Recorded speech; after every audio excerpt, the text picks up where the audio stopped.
Welcome back to episode 235 of the Hockey Cards Gongshow podcast. My name is Josh. I'm here with Phil. I'm here with the one and only Baba Louie. Happy Halloween, boys. What's going on? Hey. Happy Halloween. Rocking and rolling. Love the costumes. So if we'll describe for people listening. Well, I'll let you guys describe. Baba Louie, what is your costume this Halloween? I think I'm Bucky's the beaver. Everybody's favorite beaver. I have no idea what Bucky's the Beaver is. Yeah, I don't know what that is. That's not my favorite beaver. The biggest gas stations you'll ever see in your life. Oh, really? Bucky's. Oh, They're down in okay. the south. I guess Wisconsin's building one now too, but I took was it 2 years ago when I moved the old man and my mom down to Florida. I told them we were going to stop at a Bucky's and they didn't think anything of it. And as I was getting off the highway and pulling in front of it, my dad's doing one of these. Like, how many gas pumps does this place have? There's 200 of them. No way. The stores. Oh yeah, in the Is stores. it for transport or like everybody? Okay. It's so big that they sell beaver costumes there? Yeah, onesies. Clearly. Yeah, it's a big onesie. Woo-hoo. That's a big onesie. Yeah. Looking good. But we better get going here because there's no buttons in the back. So as long as you got your diaper on, Louie, you're good to go. it depends. All right, Phil, tell the good listener who you are this Halloween. I'm Princess's Peach, Knight in Shining Armor, Super Mario. I love the hands. Now, Yeah, you're I'm a hand talker, so so you're going to at some point, your camera is going at the show. I know it's going to just. Oh, yeah. It's going to fly for sure. Yeah, definitely. I'm not a big Halloween guy, but I am excited because I'm wearing our merch came today. Right? These sweatshirts are amazing. The Gongshow hoodie. Holy cow. They're so nice. So I guess my costume is over exuberant podcast host who wears his merch like a uniform. Looks sharp though, Josh. Looks good. Yeah, I don't know. Yeah, these are amazing. Can't wait for you guys to get yours. And anyone that ordered yours, we'll be shipping them out very soon. We have a bunch of people picking up merch at the expo. And if you are coming to meet us at the expo, we'll have a little bit of leftovers from both hats, t-shirts, and a few sizes of sweatshirts so we can hook you up there if you're interested in getting one. Well, today's show is one I always look forward to because we get to preview the fall Sport Card Expo, or as we like to call it, Hockey Card Heaven. And how many sleeps are we away now when we're recording? 6. Like 6? Holy moly. I cannot wait. We're going to get right into it. Before we do, though, got to start with a RIP party update. And I don't even know where to start. It's this is completely, totally, and utterly getting out of hand in the most beautiful way possible. There's a LCS near Calgary called Morrison Trading Post. If you've ever met them, they're always at the expo. Family-run business. The nicest people you'll ever meet in your entire life. And they're chipping in, donating more boxes to RIP party for us to give away. So they're going to give away one 2024-25 Series 1 hobby box and then two 2024-25 Upper Deck Team Canada hobby boxes. Nice. So again, amazing, and just can't believe that. Then I had a call on Monday, Brad, with the gentleman named Brad Hartland, who had connected Phil. I think he lives in the Halifax area. A lot of people know Brad around the hobby, and we were chatting. I was getting to know him. He's a really nice guy. We were like, I'm just going to throw it out there. Brad, if you're listening, I hope you feel the same way. I feel like we're fast friends. And I met him first. Brad's my best friend now, Phil. Wow. So that's sorry. Fine. You're out. No. You're out. Very, very nice, genuine guy. Has been in the hobby a long time. I learned so much in the span of a conversation. So as we're chatting, Brad lifts up this giant cardboard box. And he's like, I have a box of boxes that I want to give you. And he estimated it's upwards of like 50 boxes. I didn't stutter. 50 boxes. Now, it's a mix of blasters and hobby boxes. And if you're thinking, oh, well, blasters, who cares? These are not your ordinary like Target or Walmart 2023 Extended Series blasters. Even though, listen, if somebody wants to give away a box of hockey cards, I'm not going to judge in the first place. So, not going to ever look a gift horse in the mouth. But these blasters are they're like 2005 Series 2. Yeah. That would be like an OV Young Guns, right? Yep. 2015 Series 1, we're talking McDavid Young Guns. There's boxes that could have Patrick Kane and Carey Price. It's like, I almost fell out of my chair. I don't even know what to say at this point. I mean, what is happening with this whole Rip Party thing? You did say thank you, though, right? I did, yeah. Okay, good. Just making sure. I don't know, though. I mean, can you believe this, guys? It's crazy. Nope. The love is nuts. The love is nuts. The vibe is in the air. 6 sleeps. Well, it's actually 7 sleeps till the Rip Party. Oh, okay. No, 8 sleeps till Rip Party. I apologize. It's 6 sleeps for. Just want to say every sleep so that we cover our bases. Yeah. It's gonna be a fun right week. Good anxiety. And I don't we didn't take the time to go through and look through this big box that he's going to bring to Expo, and we're going to take to give away Rip and give away all the hits at Rip Party. But I don't even exactly know what's in there. So even for us, I guess until we pick it up, it's going to be a beautiful mystery. Mm-hmm. And the crazy part is there's more still coming. It's awesome. Hey, I'm making an executive decision here. I think I'm just going to stay home and participate on YouTube and just win boxes. Are you cool with that? No, because you're the producer. So you can't. You're ineligible to win. Dang it.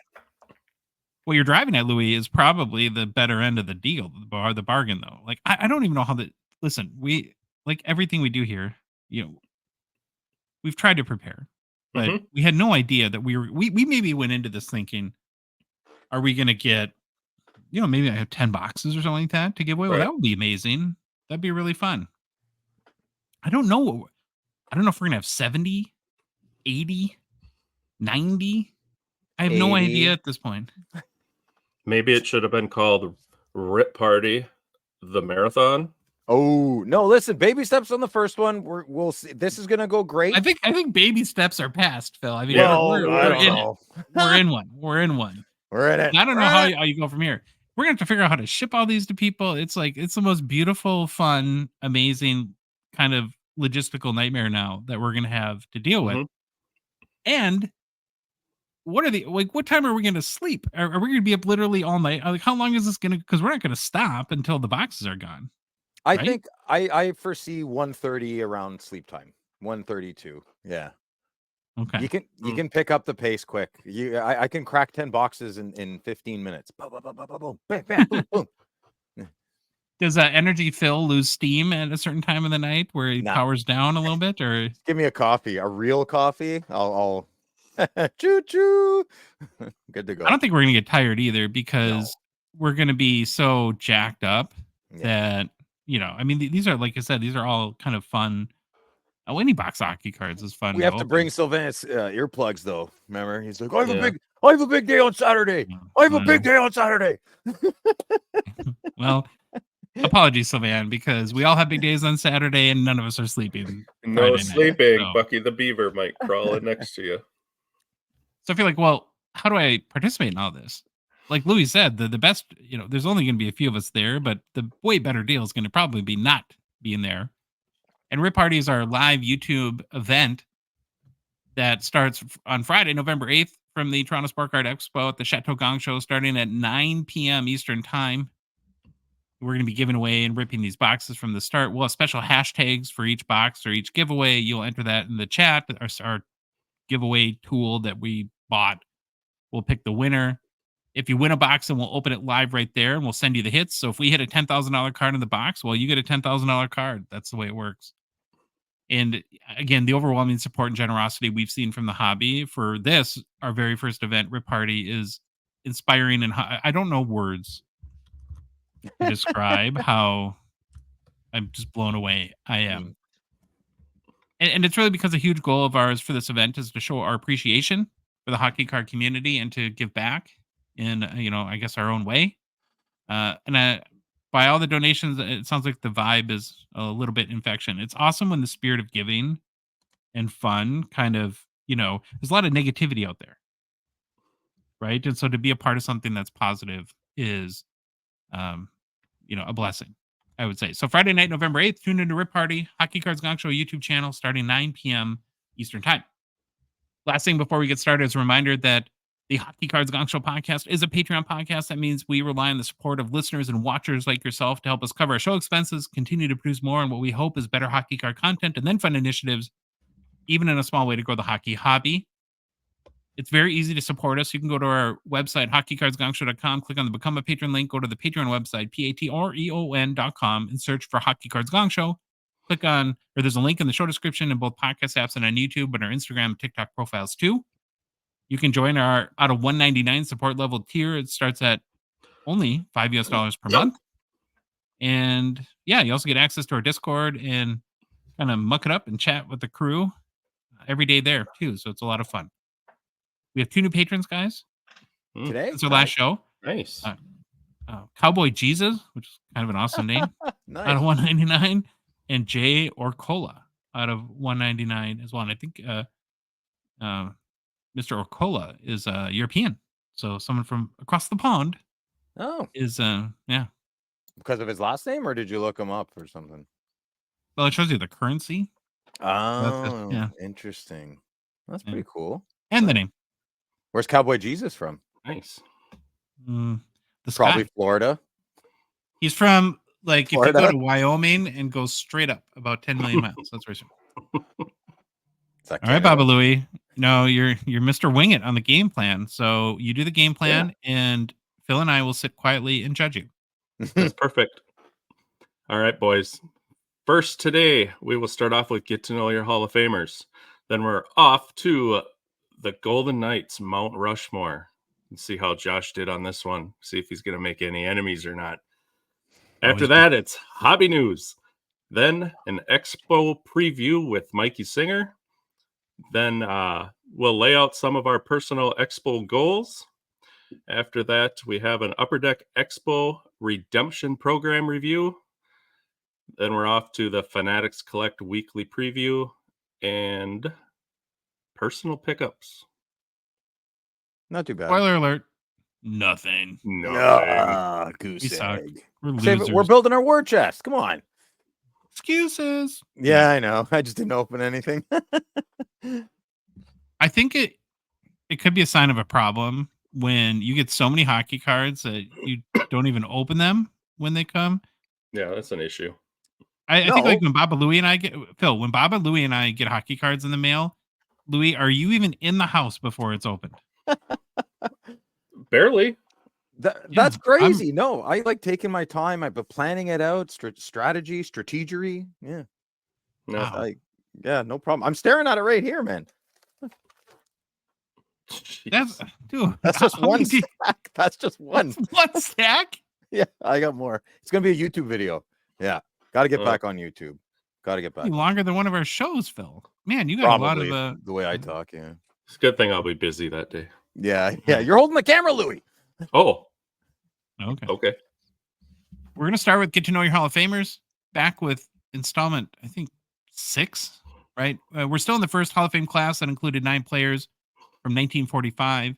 In each of these segments, we do a very quick player bio, then state the case for why you should care about them, and then finally look at each's hobby market. Today, we're going to look at the life, career, and hobby of Charlie Gardiner. Who? You guys familiar with old Chuck? No. No Chuck. Oh, okay. I have no idea if his name was Chuck. I just like saying old Chuck. Probably say like a Peanuts thing or something like that, Charlie Chuck. And is Charlie Brown a big thing in Canada, Phil? It's, I would say, average thing, probably. Okay. Christmas, Charlie Brown. Yeah. Eating on Charlie Brown. All right. I hear you. Okay, here we go.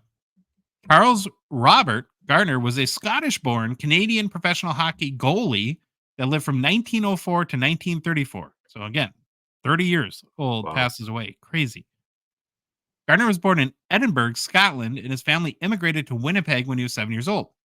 When World War I started, both his older brothers and dad enlisted. His dad passed away even before he was sent overseas. I don't know why. Couldn't find that. And one of his brothers was killed during the war as a result of a poisonous gas attack. Doesn't sound fun. Horrific. And what I've already learned in a very few short amount of these is that when you profile a bunch of guys that lived in the early 1900s, you quickly realize that people back then had to deal and cope with a lot of tragedy. Yeah, no kidding. Like, all these guys are just crazy and how young and life was genuinely tough back then. Yes. Gardiner played in the NHL with the Chicago Blackhawks for 7 seasons from 1927 until the 1933-34 season. He finished his 316 game NHL career with a record of 112, 152, and 52 with a 2.02 goals against average. During the 1932-33 season, Gardiner began to develop a tonsil infection that drained his strength. He kept it private at first, but symptoms started to get so bad that eventually people started to find out. All right, listen to this recalling. On December 23rd, 1932, even though he was ill, Gardiner played the next night in Toronto. Though his 55 saves were the deciding factor in the Blackhawks' win, and his performance was so good that both league president Frank Calder and Maple Leaf star forward Charlie Gardiner praised him. He was so sick he would collapse on the dressing room floor in between periods with a fever over 100 degrees Fahrenheit. After the game, Gardiner was rushed to a local hospital. So this was an issue he dealt with for a very, very long time. Wow. And the issue would persist, and he would again play extremely ill in the 1934 playoffs. And during that offseason, he would convince from a brain hemorrhage brought on by the infection, slip into a coma, and essentially never woke up. Oh, man. Wow. So it's weird that we had a throat infection and a tonsil infection that has killed 2 of the first 6 Hockey Hall of Famers of the class of that we profiled. It's not that long ago, boys. I mean, it is, but it isn't. It's not at all. Mm-mm.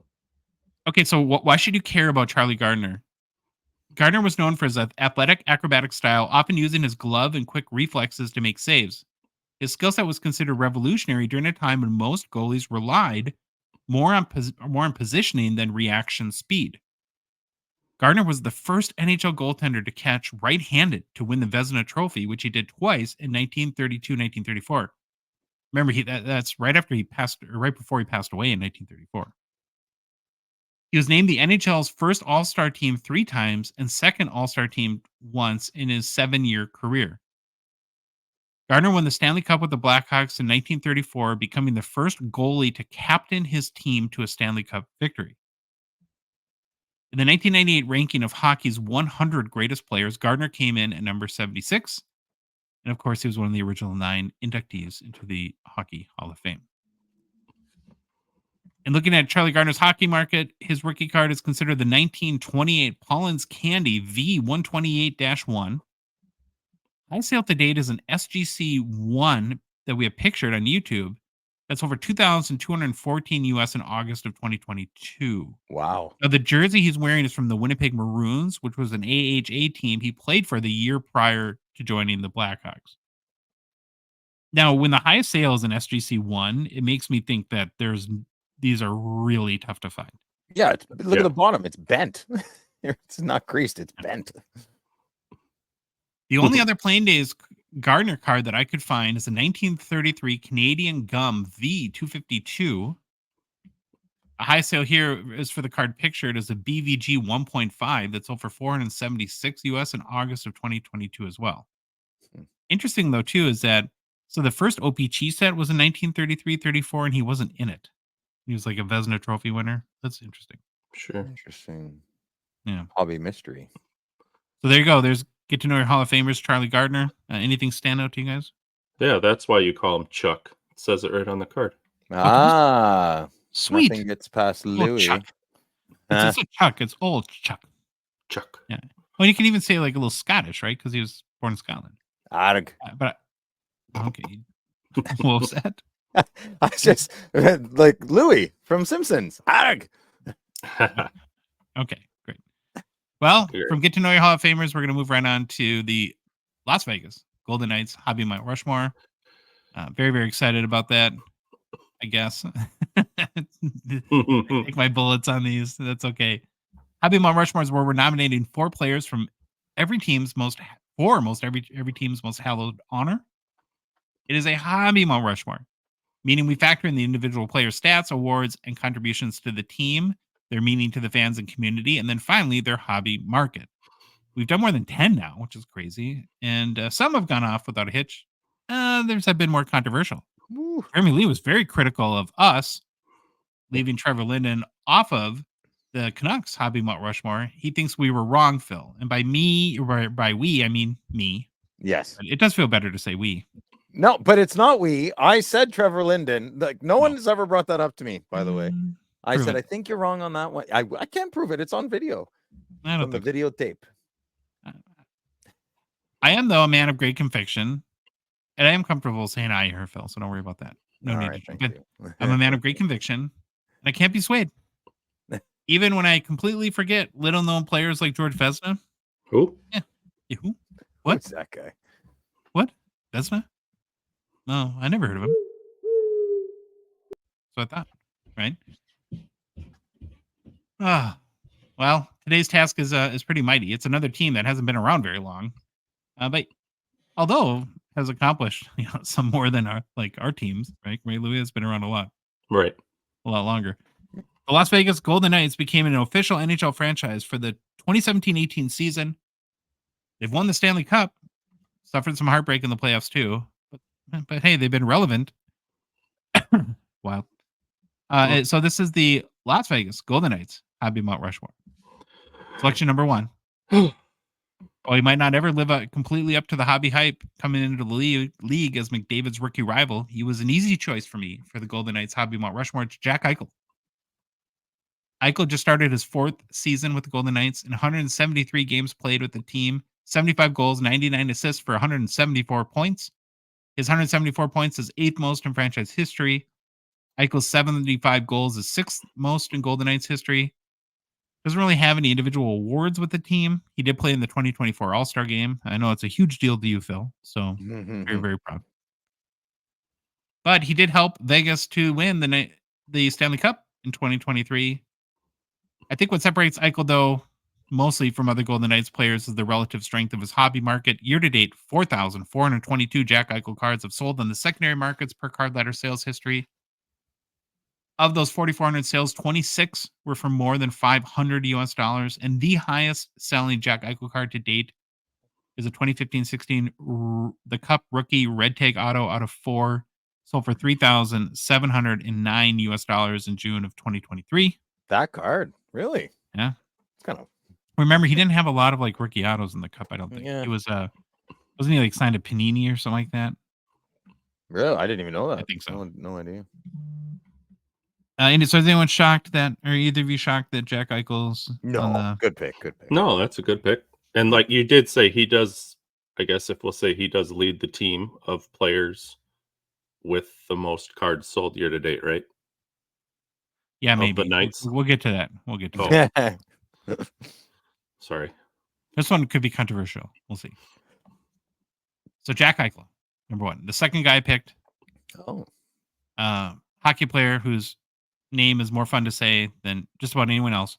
Jonathan Marchessault. Such a sweet card. Phil, can you change your name to Marchessault? I want to say Marchessault? No. Marchessault. Phil Marchessault. Nah.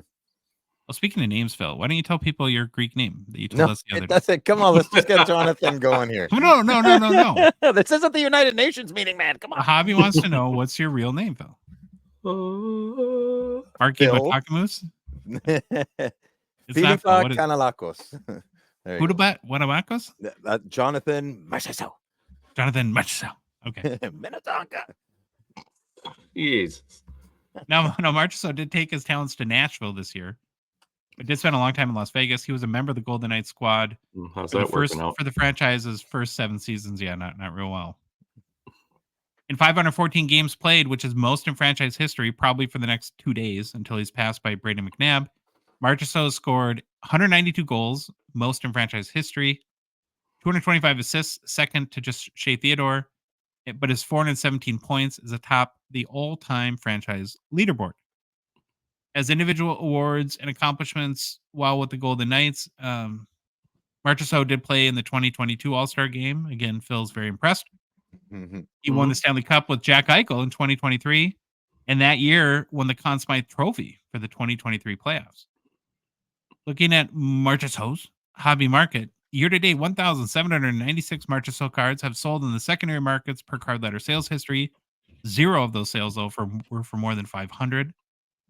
The all-time highest publicly selling Jonathan Marchessault card is this 2023-24 SB Game Used Stanley Cup net cord out of 5. So for $455 in April of 2024. So obviously not a huge high-end hobby market for Marchessault, but I don't know. You guys like these Stanley Cup net cord cards? They do anything for you? It's cute, but I think they're unique, but there could be room for improvement. Okay. Well, like how? How would you improve it? I wouldn't make it again. Well, I didn't keep going. You asked me, I answered. The follow-up questions with your best. Marchessault was part of that draft, or not the expansion draft lottery. Wasn't he on Florida and then got taken to Vegas, right? He was on somebody. Yeah, he didn't start his career. It was either Columbus or Vegas or something. You can look it up. You're the producer. No. Anyone have any vehement disagreements with Marchessault? Am I going to get flamed in the comments, or you think I did good? No. Okay. Pick 3. Mark Stone, the king of the LTIR, and a guy who you wouldn't dare hit in the preseason. No, you'll hear about it in the media. Yeah, don't do that. Ruffle Mark's feathers. Makes it onto the Golden Knights Hobby Mall Rushmore. So Stone has played 6 full seasons with the Golden Knights, and just began his 7th. His 284 games played is 11th in franchise history. 94 goals, 5th. 180 assists is 4th in franchise history. And his 274 points is 5th in the all-time franchise record boards. So 274 points in 284 games, almost a point per game player for the Knights. For awards and accomplishments with the Knights, he played in the 2022 All-Star Game. Phil's very excited. He was the captain of the Stanley Cup championship team in 2023. Also had a hat trick in Game 5. So, man, there's something. Mm-hmm. And actually, Mark Stone has a bigger hobby market than I honestly thought he would. Year to date, 3,076 public sales per card letter sales history. Of those sales, 6 have been for more than 500 US. Highest selling Mark Stone card of all time is this 2021-22 The Cup, The Show Auto 101, which is raw. That sold for $1,284 in May of this year. So breaks my heart, man. Breaks my heart. Should be a senator.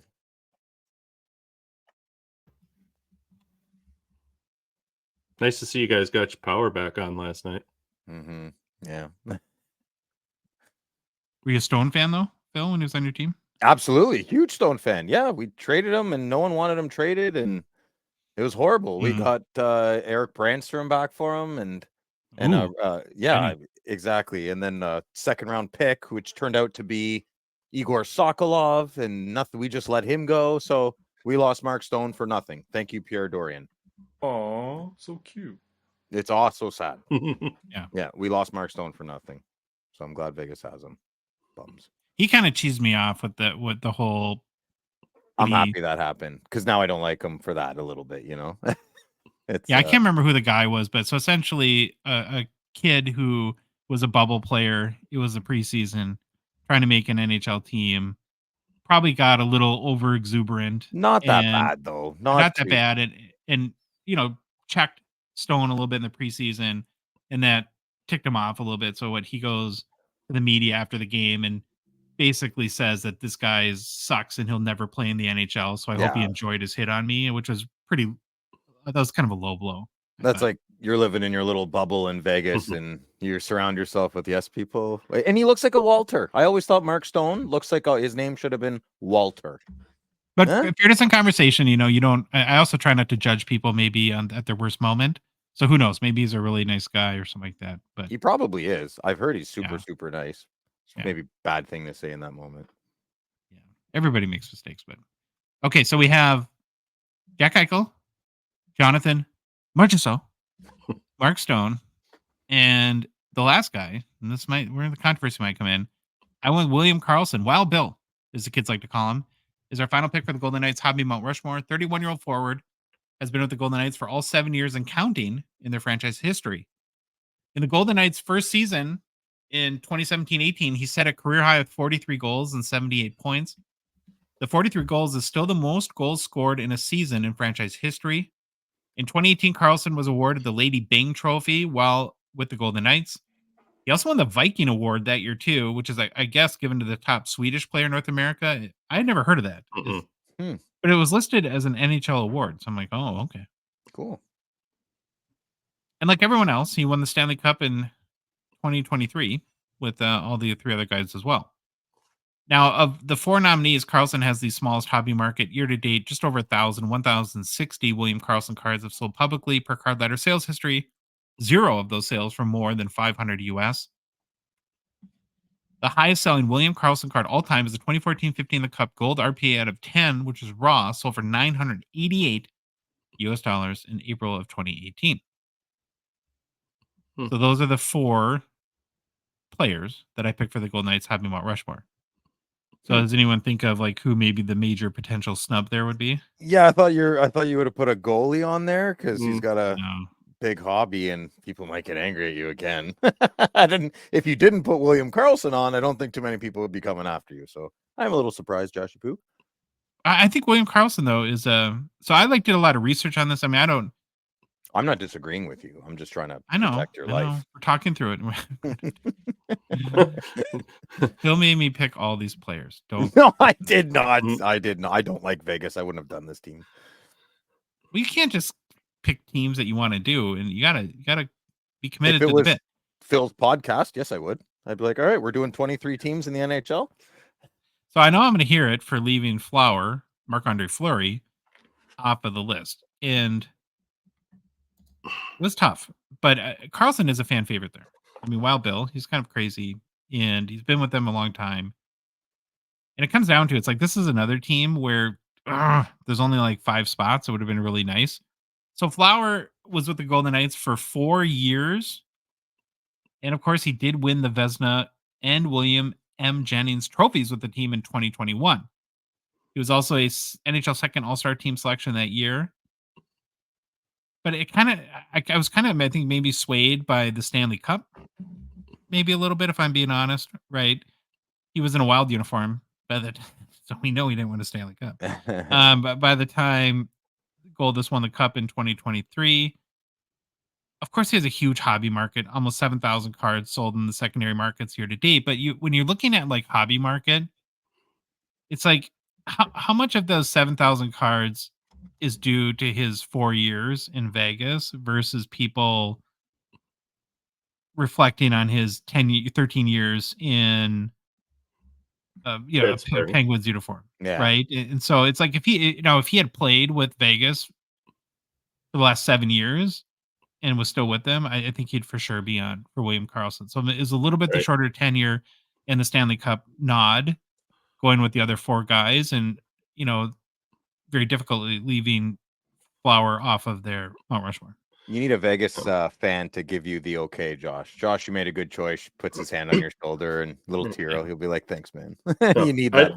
I don't disagree with leaving him off, because if you were to have thrown him on there, then he's got to be on for the years in Chicago because of his hobby market. Then when we get to the Wild, then he's got to be on the hobby of Mount Rushmore for the Wild. I don't think he would make Chicago, but you know what I'm saying? I don't even know if he'll make Pittsburgh, which is going to be. Louis saying, "Where do we stop? Where do you back you up here?"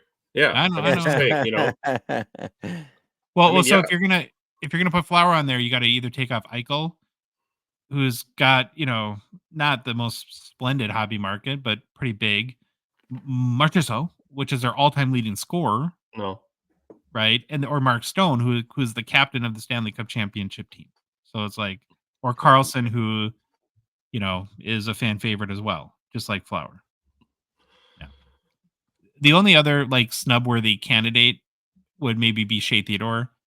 He's been a stalwart for the team's defensive core, a day one Golden Knight, also part of the Stanley Cup team in 2023, but a really tiny hobby market, like 700 cards sold year to date. So that's why he didn't make the cut. So yeah, please direct any negative comments towards Phil.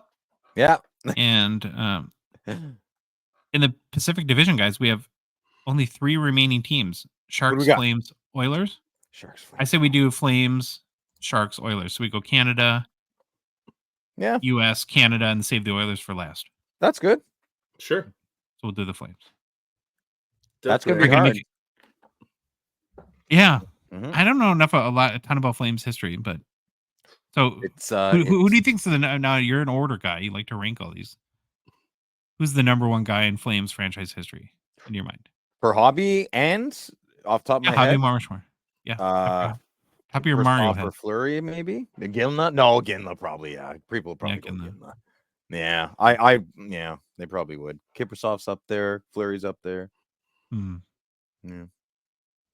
Slapsharks is a Gongshow partner and sponsor. We're grateful for their support of our show. The current Slapsharks weekly eBay auction ends tonight.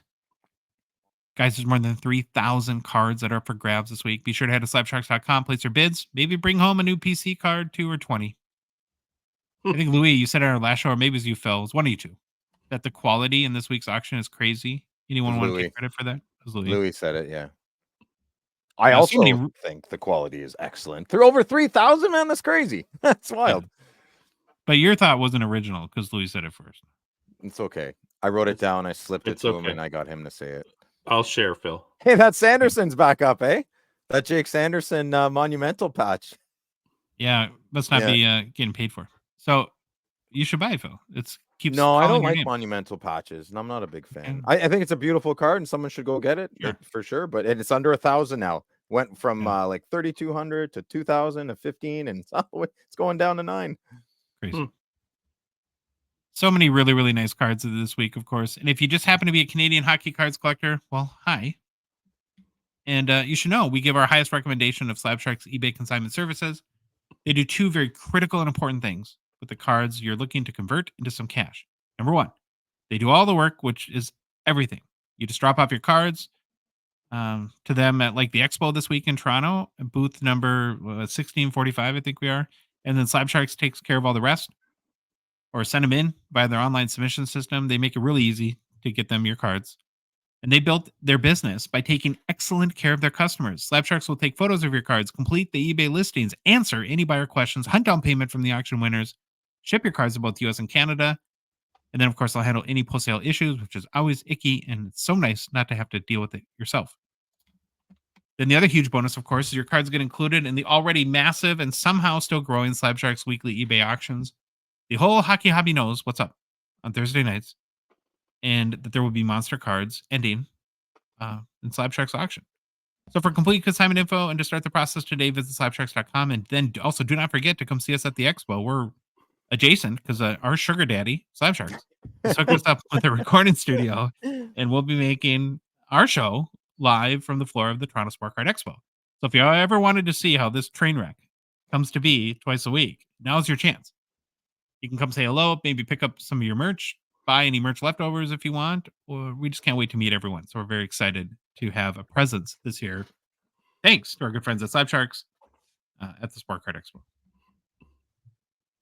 Happy news! Hobby news. Hobby news. Not a lot today. Bummer, though.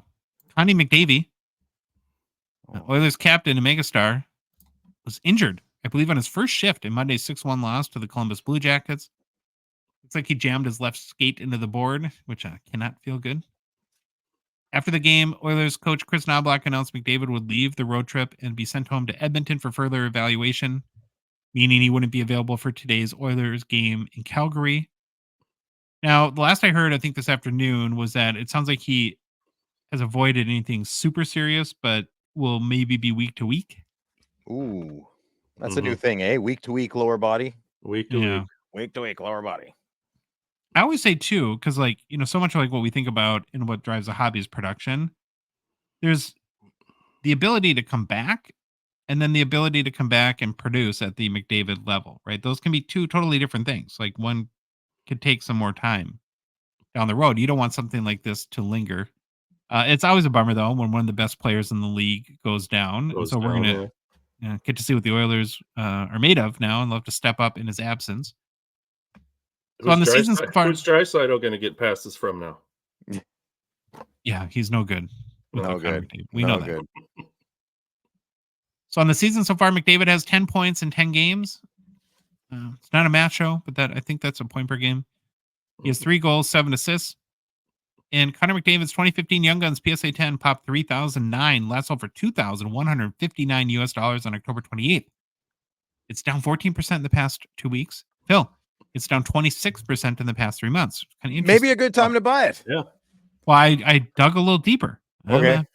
I'm like Louis. I'm an eager beaver. Had to dig a little deeper on this one. So if you look at the past year, which is 52 weeks. I don't know if you knew that, Phil. Were you aware? Is a year 52 weeks in Canada too? It is, yes. Just kidding. Sometimes it can change though. Okay. Really? No. Mm-hmm. So if you look at the past year, the 52-week high price for this card is $3,293. So it's more than $1,000 off that right now. But here's where it gets kind of thought-provoking. And I think you're onto something, Phil.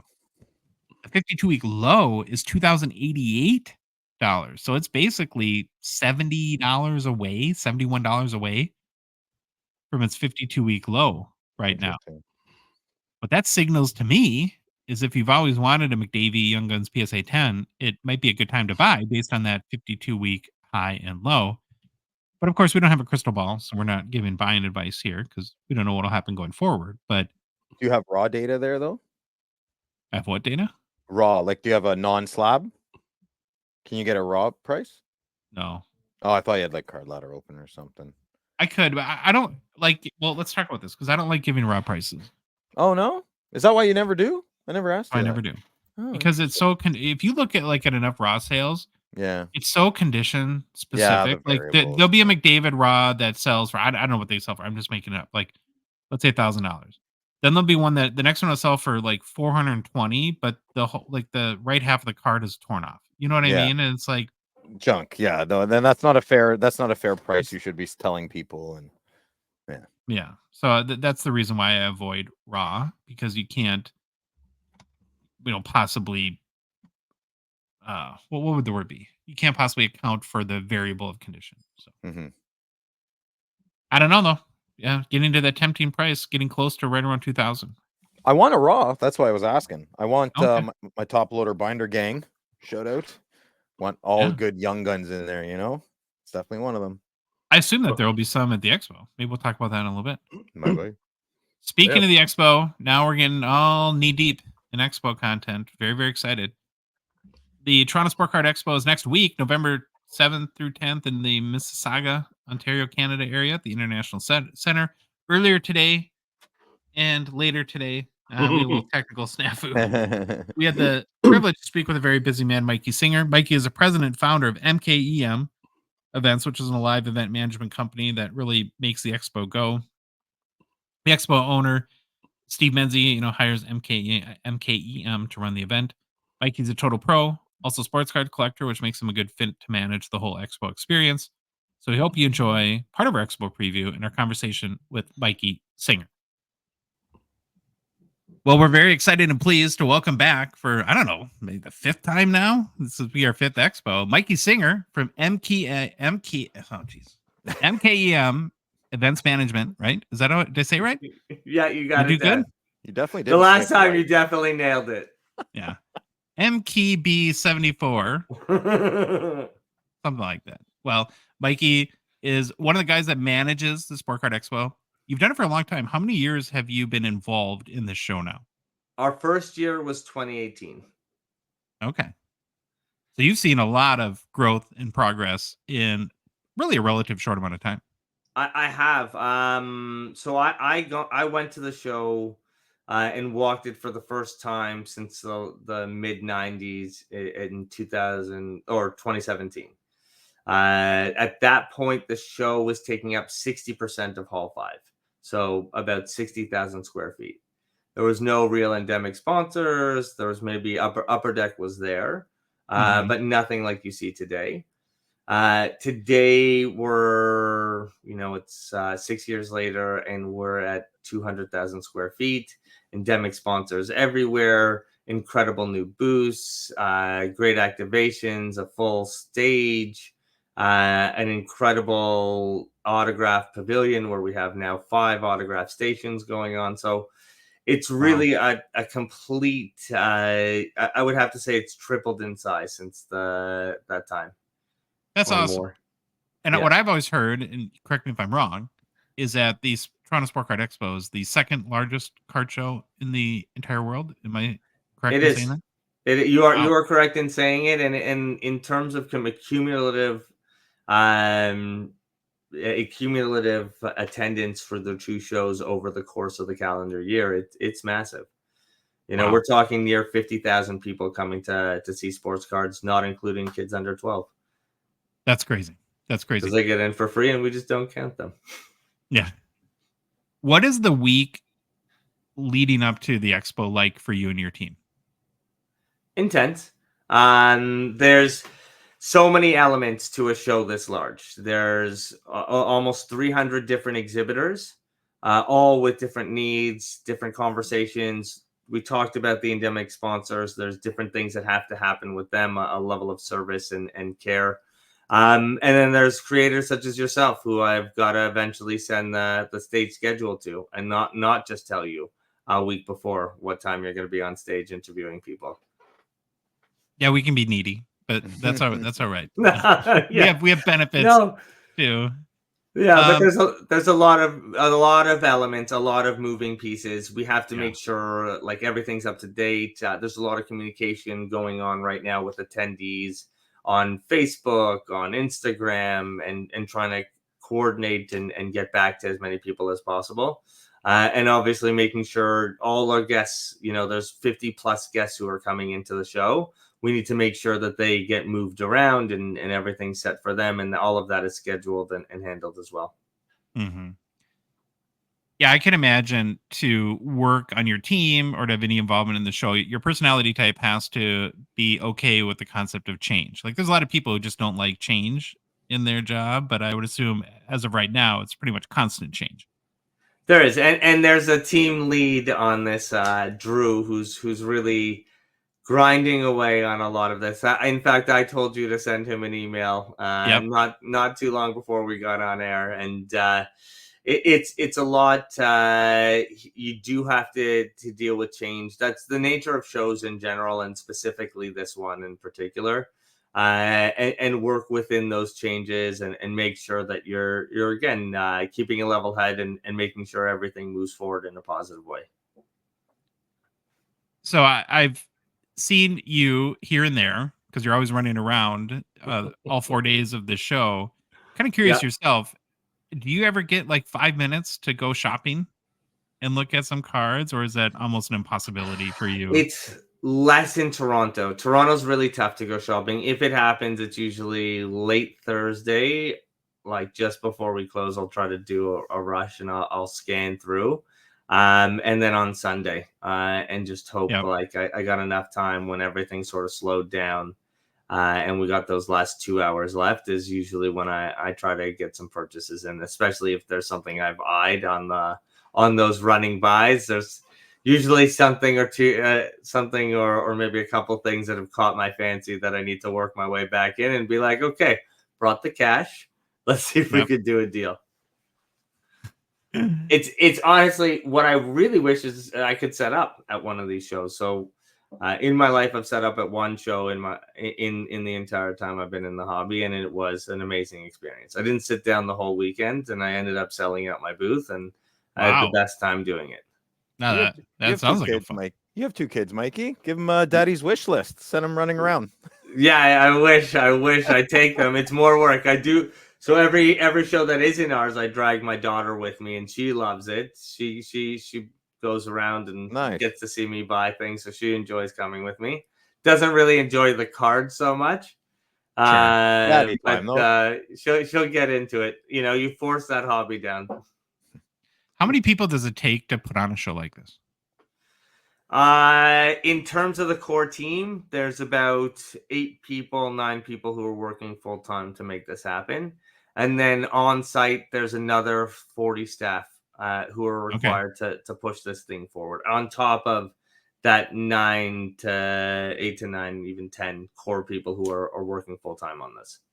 That's still pretty impressive. It's lean and mean for a show of this size. So you guys, now I know why you're all running around. Are you going to be the show MC again? Am I going to see you in a random aisle with the big mic, announcing autograph signees or something like that? Likely yes, because you have to have it with the person who's watching over it. And every time I try to hand the mic off, it's like a hot potato. People just whip it around. No. So it's landed on me versus having any real talent for the operation. All right, I have one self-serving question. Then we're going to get into a lot of details about the expo. So as you know, we're doing our own little event. We've never done an event, so it's little. It would be little to you, tiny to you, but it's big to us. And I have a lot of anxiety. I just want it to go well, and we've tried to be as prepared as possible. As a guy who literally throws events for a living and some of the biggest in the world, what's one piece of advice? What's the best piece of advice that you would give us for to help make our event Rip Party be a success? Expect one or two things to go wrong and just keep calm while it's happening.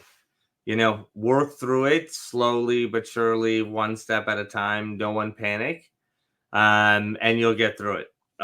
If you want actually the best guy at doing that, the owner of the Sport Card Expo, Steve, is. Yeah, he seems pretty calm. He couldn't be more calm, and he's been excellent for the show. He's willing to take risks and push the envelope forward. But yeah, he's one of the calmest dudes ever, and he's just the coolest guy in the room all the time. Well, that's don't tell him I said it, but yeah. Okay, now I have a follow up just because I'm curious. In all the shows, it doesn't have to be any Sport Card Expo, but you do a lot of shows for your company. What's like the biggest issue or bad thing that's ever happened at a show that you guys had to overcome? It was at the Sport Card Expo. The roof was being blown off the actual building. And as you know, it was in a show where everything that's worth hundreds of thousands, millions of dollars is cardboard. Yeah. And a roof blows off in a storm and it's raining outside. It's a real big issue. And Steve was calm, cool, collected. I'm screaming at people left and right. And Steve's like, we'll figure this out. We'll get this done. This is the situation. And the situation was fixed. But that was, at the time, probably the worst thing I've ever seen. Obviously dealt with very quickly. But again, there's always going to be something interesting. Yeah. Okay. Now, it seems like one of the headlines, getting back to the Toronto Sport Card Expo, which of course is November 7th through the 10th next week, Thursday through Sunday in Mississauga, Ontario at the International Center. Mm-hmm. But the thing the biggest change or headline, it seems like, is there's a new configuration. The halls are different. Why is that? Is that a good thing? How is that going to make it better for people that are attending? It's all one more. It's far more of a continuous space, so it doesn't feel as linear as it did in the past. And secondly, it's the largest show that's ever taken place in Toronto. Really? Not in show, like in sport cards. The largest sport card. I shouldn't say the largest show that's ever taken place, because there are some pretty massive show in the city of 5.5 million people. But it's the largest a Sport Card Expo has ever been. And it's just a really statement to where the hobby's at, but also what Steve, the owner, has done to make this show so great. Because although most shows have had a boon, nothing like this. Mm-hmm. And so is the International Center, is that the biggest convention center in the Toronto area, or no? No, it's not the biggest, but it's the best one for this event. There's about 4 convention centers in the city. Okay. 2 in Mississauga. There's one close by the Congress Center. But where we are at 200,000 square feet, it's also the amount of continuous space and things like that. Location. So it's kind of separated by halls, is what you're saying? Like some of them, have more space with continuous halls. Gotcha. But even next year, if we grow again, which is a potential possibility, there is again ways for us to grow into that building. We're not nearly maxing out the capacity of all the halls yet. Yeah, and new scene because, well, getting behind the curtain here a little bit, we had a major technical snafu. My internet died, earlier today when we were talking to Mikey, and then we had to reschedule. And then now Phil's here, and then Phil wasn't a Halloween costume, but now we're recording this after the episode, and he got too sweaty and felt icky. So now he's here in a t-shirt, and then when the interview's over, he'll be back in his Halloween costume. So yeah, it's a total gong show. What else would people expect? Well, good to have you back, Mikey. And so where we left off, I was going to ask the question. What else, other than the new floor plan, what else is new with the expo this year or this fall? I think it's funny. I think we were talking about the floor plan. We were talking about what was new, how many, that it's the largest floor plan we've ever had at 200,000 square feet. And I think that's at that point where you paused for me. Yeah. And then you're going to talk about, I think, the fact that PSA is coming back. PSA, yeah. What's new is old again with PSA back on. What's old is new again with PSA back for the second time at the show. And like I was saying before, it's only the second place outside of their offices that they do on-site grading. So there's us in the national. So it's obviously a feather in our cap and a real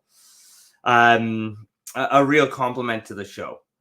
We have other people who are doing on-site grading as well. KSA, Mint, Beckett, all doing on-site grading. And the value with that is obviously the show.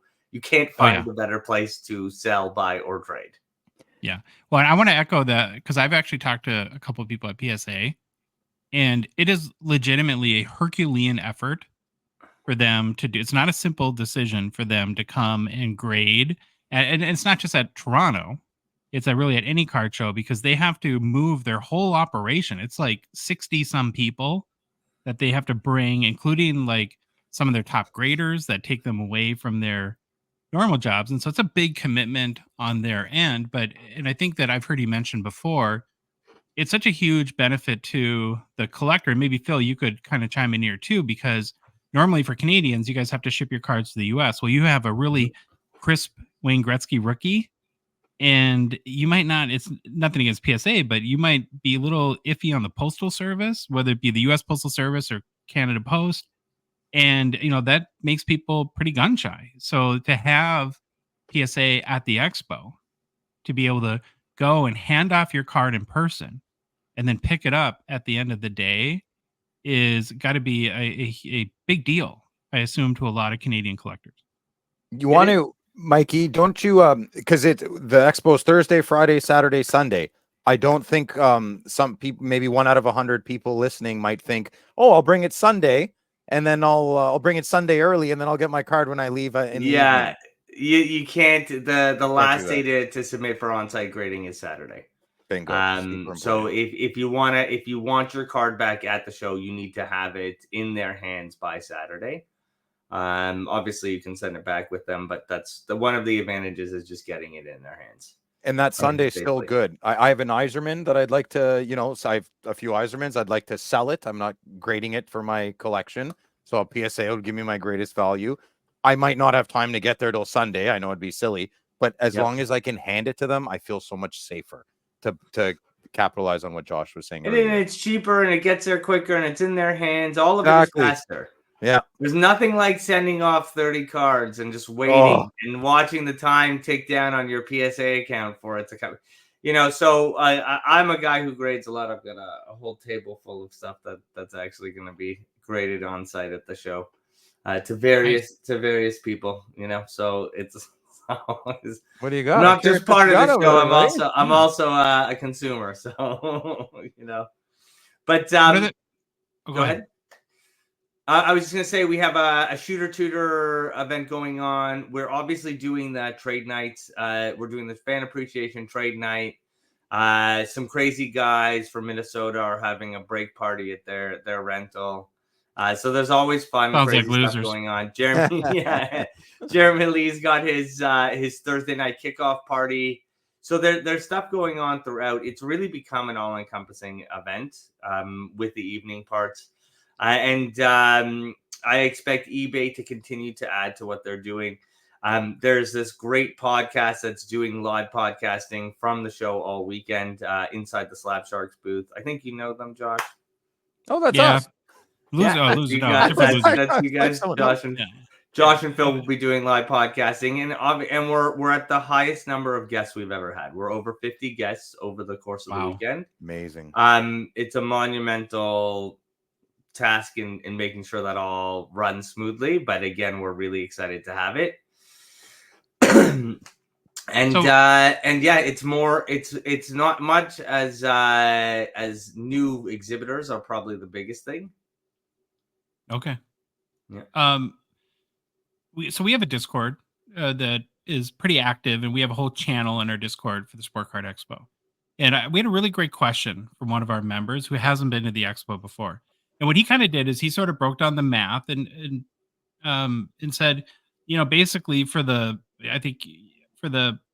amount of money it would cost for me to go to the expo, I could buy a really, really nice card.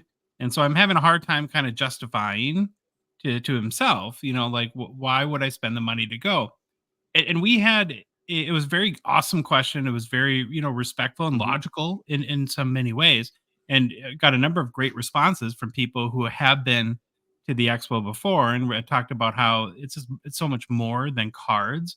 But if somebody came to you with that, and I'm sure you've heard it all at this point, but if somebody says, well, geez, if it's going to cost me $1,500 to travel to Toronto, to stay there, to eat, I could buy a really nice card for $1,500. So why should I come to the expo? How would you answer that question?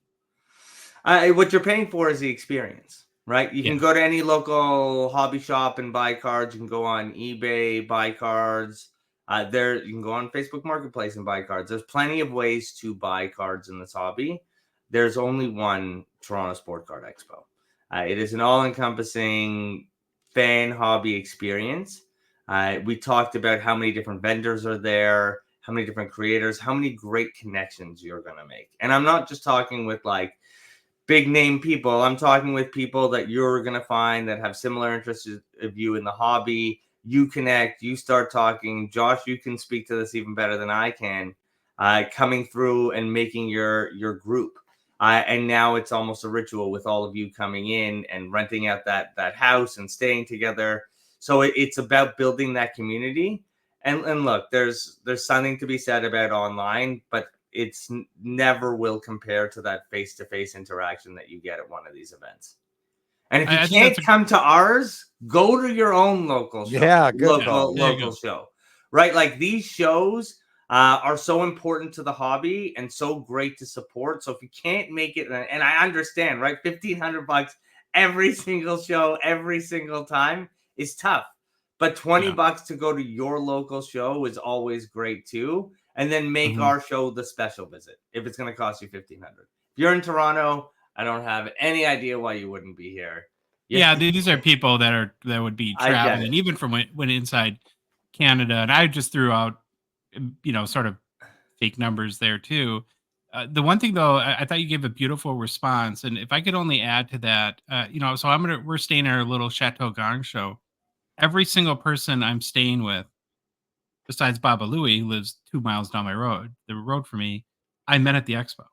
Phil wouldn't be here today with me here if it wasn't because we met at the expo. And to me, like I think the second time I came, I literally didn't buy a card, and I had the greatest time. That's crazy. I was just so, and I wasn't even. It wasn't an intentional thing. I was just so busy meeting and connecting with people and having a good time that it just didn't happen, and I wasn't mad at the end of it. And so, I don't ever want to tell anyone like how to participate in the hobby, but I was never the type of person to put myself out there like that. I would just more kind of sit by myself and do my own thing, me and Troy. And the show kind of forced us we kind of had to do that because of it. And I have learned how rewarding for me, at least that's been. And so that's the case that I would state there. It's like the other thing too, that I think, especially when you travel to it, you can only do the hobby because you're there specifically to do the hobby. Like most of us in our normal life, we sneak 5-10 minutes here or there after the kids go to bed, or something like that. And so it allows, as adults where we don't typically put ourselves first, to actually take a couple days, put your interests and friends, make that the focus for those couple days, and recharge your own personal batteries that way. And it's a great point, right? Like, and you just said it, you don't have to necessarily buy to enjoy the experience. And that means we're doing our jobs right as show promoters, right? If we're creating a fun, engaging environment with great vendors, great sponsors, great activities, then it should be a fun show just to walk around in. And we have so many families, so many dads there, so many moms there with their kids engaging in the hobby. It's change. You want to talk about change? That has changed significantly since 2018. Mm-hmm. The demographic shift is real, and you feel it, and it's exciting, and it brings an energy and a fun to the show that was missing for a little while. Probably the early 2000s to as we got into the teens, kids started to become more interested again. And it's just fun, right? Like you see the dads see a ton of dads carrying around the cases, even moms too, right? Because every kid has a case. Every 12-year-old's walking the show floor, and he's got a case full of fire. Wow. Yeah, it's like pulls out 20 grand worth of like slabs, and you're like, aren't you like 10? Yeah. How is this happening? Sylvain deals all the time. Sylvain's like I see a 11-year-old standing toe to toe with Sylvain at the desk. And good for them, And they know their numbers. Yes. Yeah, I was just gonna say they know their numbers. They're not afraid to negotiate. It's great business lessons for them too. So it's that is exciting, right? Like that you want to talk about fun and excitement for the hobby and for the show itself is seeing that next generation engaging in the show, engaging in the hobby, really having a good time, and building and pushing this thing forward. Well, I think as I try to be a little bit of a big picture observer for a second, to me in the last 18 months, I feel like not just with the Sport Card Expo, but the whole concept of these like larger regional or national trade shows is less the show and more like event and experience. Like that's really the way that it's not just like your church basement card show on a massive scale anymore. It's more, you have that. You have tons of cards. It's almost like the best of both worlds, right? You have the small mom and pop dealers where I actually think that you guys probably cater to that better than even the national maybe does here, where it's maybe a little too corporate-y, but then you have those experiences. And one of the things that because I come from the marketing too, there's no better way to say activation. I think the word activation is very inside marketing, and we need a better like consumer term for it because but like I know like you're doing stuff like with eBay and stuff like that of really like connecting players and fans and platforms. And like I said, the whole thing just seems much more of an event almost than a card show at this point. Yeah, and it should, right? We still want the card buying, and it blows my mind coming in from an outside perspective and seeing the show itself running and seeing how much. I don't think people understand how much business is done before we even open the doors to a single attendee. Yeah, vendors are buying and selling like they are customers themselves, right? Like they go and they're the first to buy from each other. It's amazing how many deals get done vendor to vendor. Have there ever been studies about like how much commerce is done? I'm not even saying just at your show, but at like big card shows like these. Is it millions, tens of millions? Like it's millions of dollars are changing hands. There's definitely millions of dollars changing hands at this show and some of the larger shows. National could be, tens of millions of dollars. Wow. Right, because there's so many transactions that are going on in the thousands, and there's trades too, and you factor in some of those trade values, right? When some people pull in their vaults and they're like, okay, I'll give you $30,000 cash, pull in a couple of my vault cards, send those over for this specific grail, right? Like there's a lot of transactions that are going on. I would love to see the financial impact that something like this does have, and it's amazing, and I also help funnel some of that money. Oh yeah.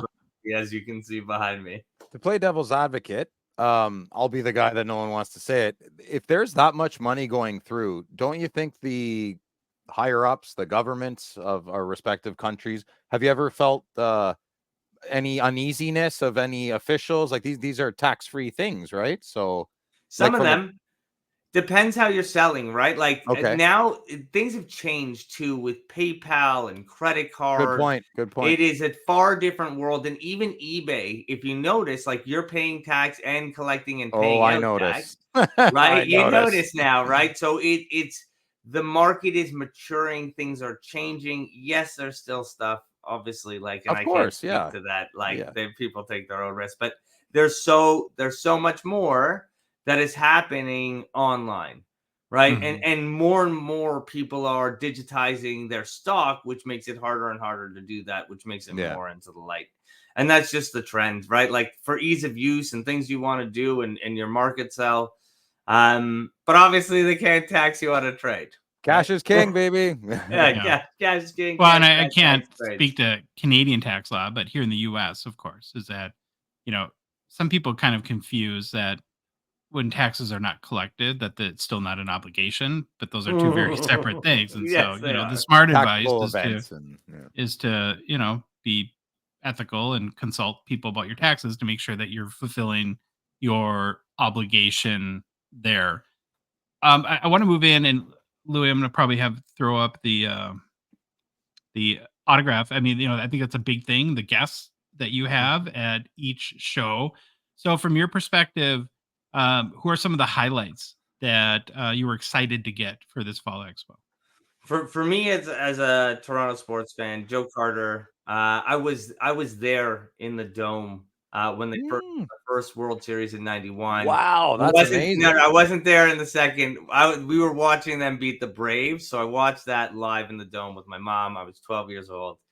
Then when I was 13, I was downtown watching on TV them win, and Joe Carter hit the home run and got to party. That was my first ever downtown party celebration. Nice. I distinctly remember calling my father from a payphone, just to show you how long ago that was, on his landline from a payphone to say we were going to be late because it was crazy to get downtown. But yeah, it was pretty cool. It's still the first time I really have an amazing sports memory where those two win. So him coming back in are great.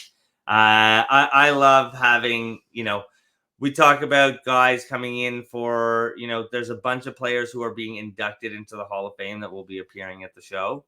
That's really exciting. Shea Weber, Natalie Darwitz. We talked a native Minnesotan, right? Yep, native Minnesotan. Yeah. Jeremy Roenick, who's gonna be inducted. So just great players as always. And Rikishi's a personal fave of mine. I love when we bring in wrestlers.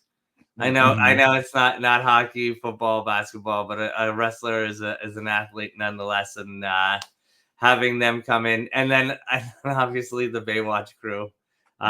Being a 90s kid, right? Like that I remember that growing up, obviously. Did you meet them yet, or no? Just no, we don't get to, it's funny. I'm there and I'm right beside them, and a lot of the times we're right there with the player, but the amount of conversations I've had with them other than when I'm on stage doing a Q&A is few and far between. Well, it's business, right? Business first. And it is. And most of the time I'm just getting yelled at by fans, right? I'm too busy getting yelled at by people to talk to them. And the truth is we cater to the fans. We know this is a big moment for them, right? They paid good money to see them. This is a big memory for them. We want it to be as amazing as possible. So it's really cool to have the guests here, and we want to make sure the fan experience is amazing. Are you nervous to have Tony Amonte? Do you know his reputation for his trucker's mouth? Woo! Oh, you know what? You'd be shocked. We had Dennis and Bobby Hall on the stage one time, and some of the stuff that they were saying was beyond the pale. they partied and they got into partying stories. Oh, man. Wow. Oh boy. Who's the moderator on the stage? So You're like over every kid in the audience with your hand over their ears. We're much more structured. Those were the early days of the stage. I'm much more structured. I have my very, very good moderators who come on and steer the questions a little bit better than years past. If anyone has a chance to look up Tony Amonte mic'd up on YouTube, it's just one of the funniest things you've ever seen. Well, I have a special request, Mikey. I'm a little scared. I got to be honest with you. Is there any way on Phil's badge that we can have him banned from the Baywatch area? Because I need him to record our show, and I honestly think that he's going to be MIA. I can't wait to see Phil in like the four girl package, right? Like and getting lined up from booth to booth. I already bought it, so yeah, I love it. Like that's what I grew up watching, right? Yeah, exactly, man. Exactly. I think we're the same age, Mike. Are you an 81 baby? No, I'm older than you. You're a baby next to me. I'm a 79. Oh, I'm 77. So you guys are so old. Gross. Yeah, well, I was a big 70s babies. I wish I made it to the 80s. Nicole Eggert on Charles in Charge. Yeah, that was my jam. Yeah, I'll just leave it there. I have one autograph comment because I've been to the National now the last couple years, and I almost hesitate to say this because I don't want you to get any ideas. But where are you going with this? Autographs at the Expo are so much cheaper than the National.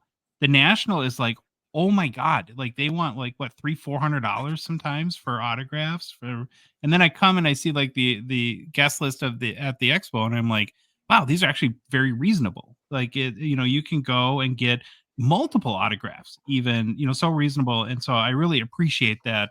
I don't know if that's your doing or if it's just the general or how the economics of these work, but I'm sure you go to the National show, right? And also the conversion rate for you. So like everything's what you're, once you get that American dollar at play, you're like, wow, they're just giving me 30% off and everything's on sale for prices. Mm-hmm. So yeah, everything's on sale. So yeah, the prices are really good.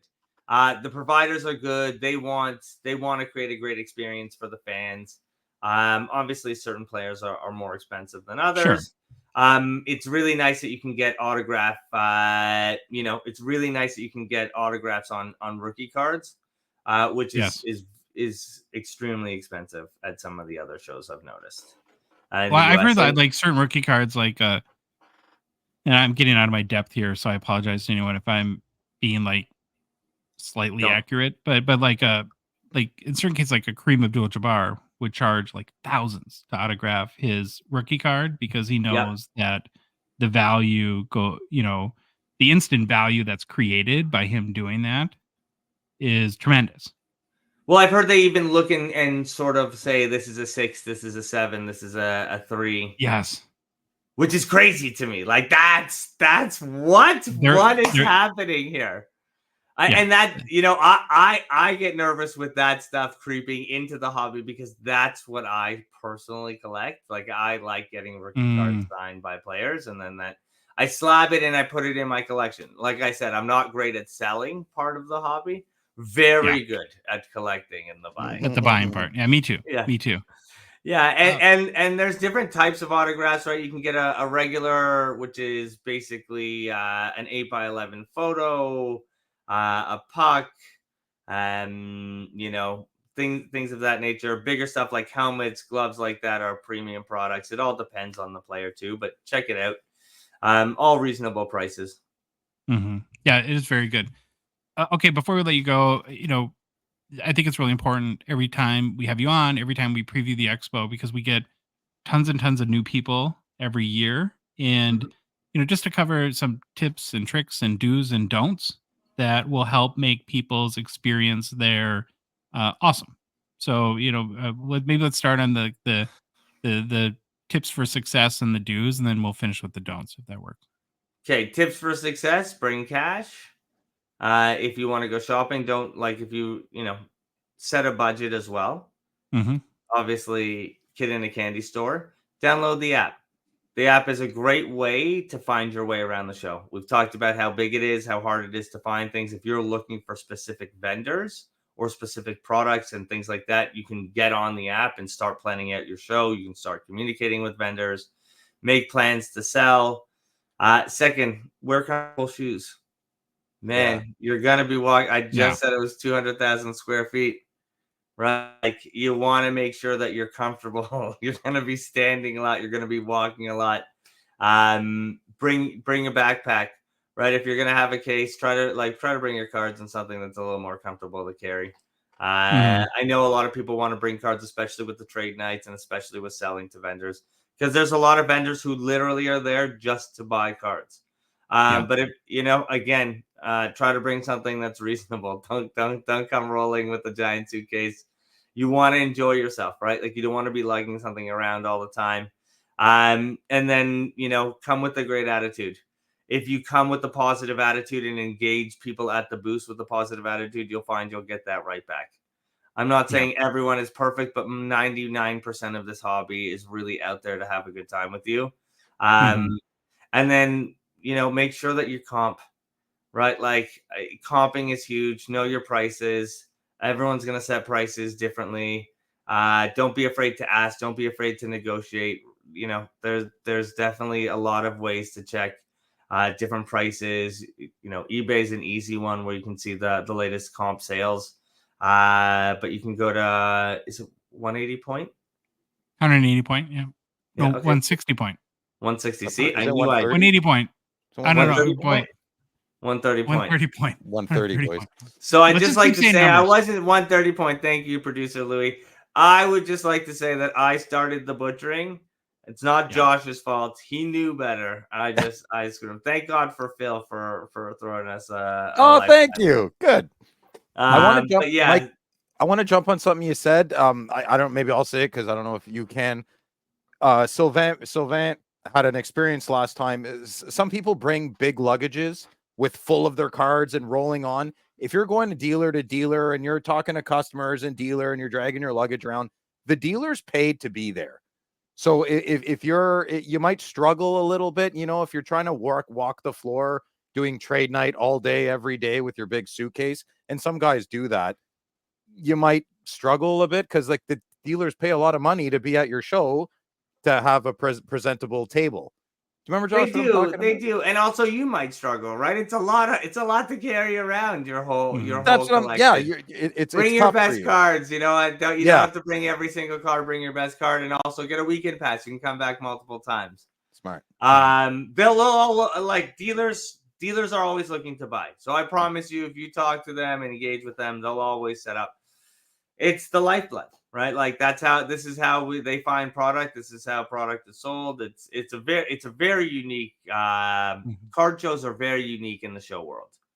It's very rare that you have this much buying and selling. Like there's no other consumer show where people set up and just straight buy, right? Like that just doesn't exist. There's no plumbing show where people are like, aha, I'm just a buying booth, sir. No plumbing products for sale. Bring me all your plumbing stuff. So it's really neat. It's unique in that way.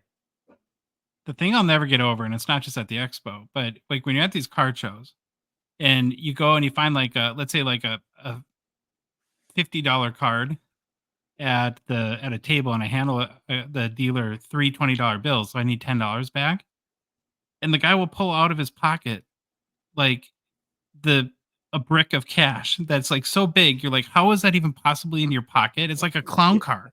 All the money coming out, and it's the whole thing is kind of absurd, right? In that it's like surreal. I've never seen that much amount of money in my whole life, and here's some guy in like blue jeans, just like, here's my, I'll find your $10 bill. It's like a fever dream from beginning to end. It's a fever dream. That scenario, walking the floor, the smell of the cards, right? Like this, it's a fever dream, man. It is, and I love to me it's a museum. Right, like with Heritage and some of the other companies, or the Upper Deck is a museum. Like it's amazing what you can see on the show floor. So obviously, I'm not pulling out wads of 30K. I wish. There's a lot of things I could buy with. I mean, that wouldn't last so long either with me. No, it's all your tastes just go up. But yeah, you just got more money, buy or taste.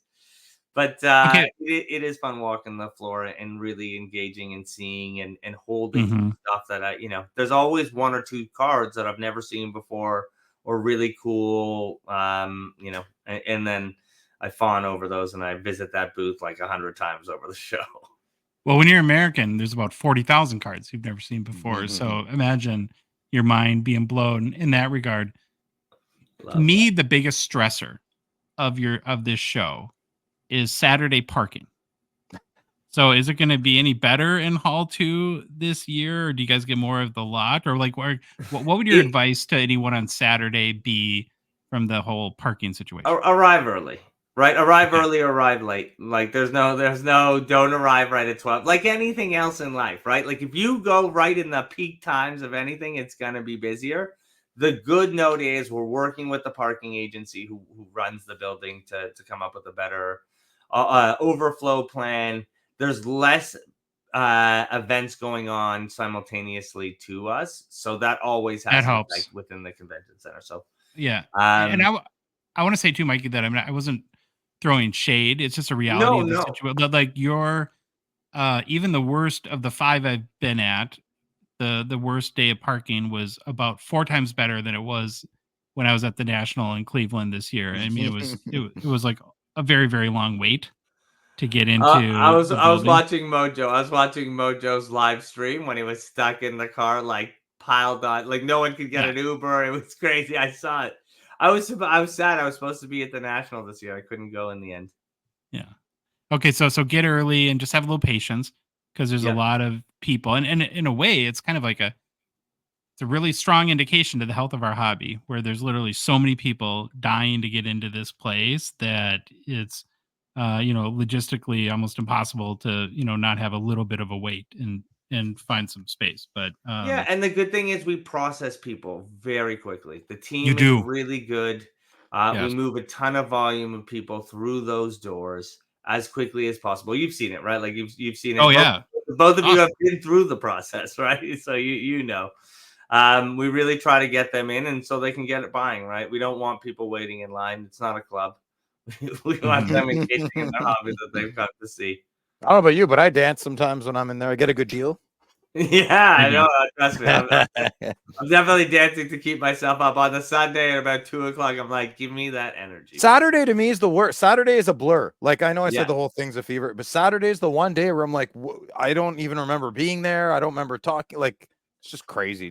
It's so long to get to it, and then it's over in a flash. Yeah. Right. Yeah. When you're engaged in it and it feels like a long time, but it is over really quickly. And you're like, oh man, there was this I wanted to do and that I wanted to do. So it's a good, you know what? Good listener. And my 2 friends, Josh and Mikey, this is a good opportunity to live in the moment, right? Yep. Like how fast is life? The older we're getting, life is flying by. Take these days, lay in the hammock of before and after. And that's our expo.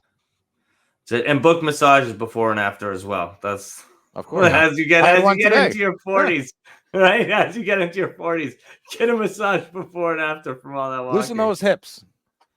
All right. Well, I kind of want to end on this. Stretch. Is that the expo, the fall expo and spring expo in Toronto seem to be growing every year. The shows are growing in other parts of Canada. We have 2 Montreal shows. You've been in Quebec.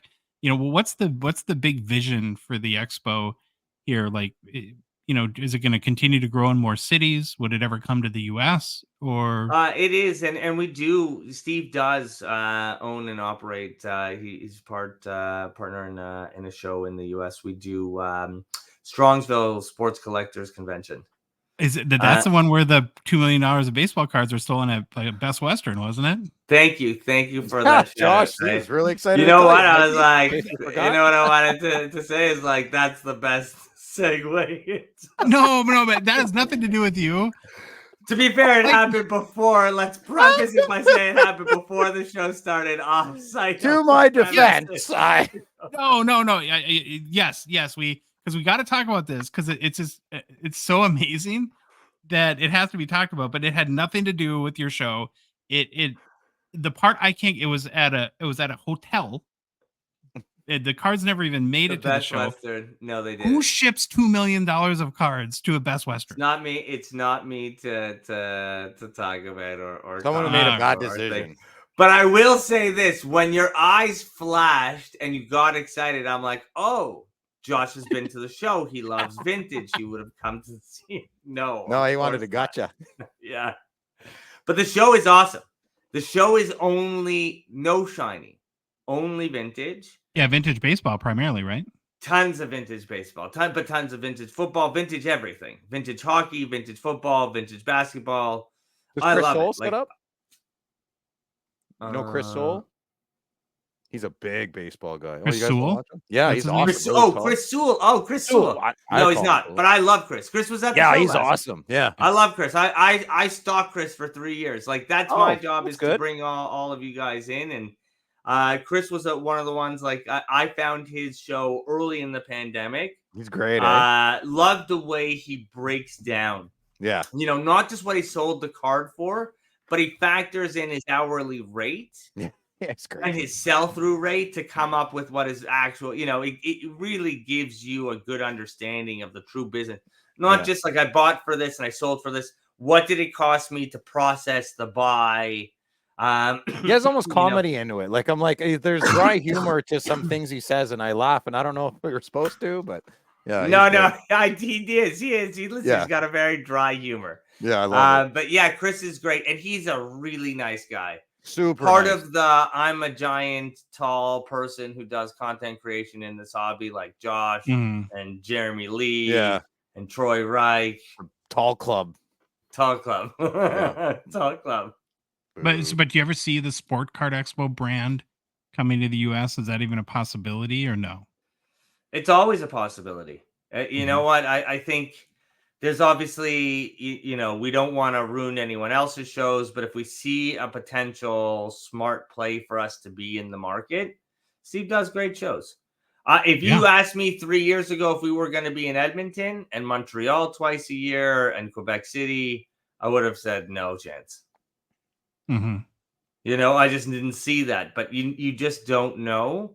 And what opportunities present itself. And I think we do, you know, not to toot our own horns, but I think we do one of the best sport card shows out there, and it's one of the best hobby shows. Well, you do my favorite. I know that. How about my favorite Sport Card Expo Minneapolis? Thanks, I would love that. I would love that. That'd be great. I think it'd be awesome. Aspen. We should go to Aspen. Yeah. But you know what I say? I say, why can't we do Bahamas? Why can't we do somewhere warm? Yeah, Miami. With Miami. Miami. Yeah. Right? Like, why can't it be Sport Card? Why does it have to? It likely will be Sport Card Expo, some cold location in winter. Field trips in Miami would be great too. I mean, might not come back from them, but that'd be a fun. That's exactly right. It'd be really fun. It'd be really fun. And look, that's for Steve, but he's a great steward for the event. He really is. And it's been running for a number of years, since the early 90s. So it's really a long running event that Steve took over in 2016, and has done so much for it. Put fresh blood in it, you know, like really new eyes, fresh blood. That's good. Mm-hmm. Yeah, it did. And just taking a totally different look and really making it, you know, one of the things that if you hear from our vendors anything, you'll hear a certain type of professionalism that comes from Steve. Yeah. Right. Yeah, we know very little about professionalism here, but the rumors, we're I'm gong sure. Show. we're a total gong show. We've taken up so much of your time on a very, very busy week. We're very, very grateful.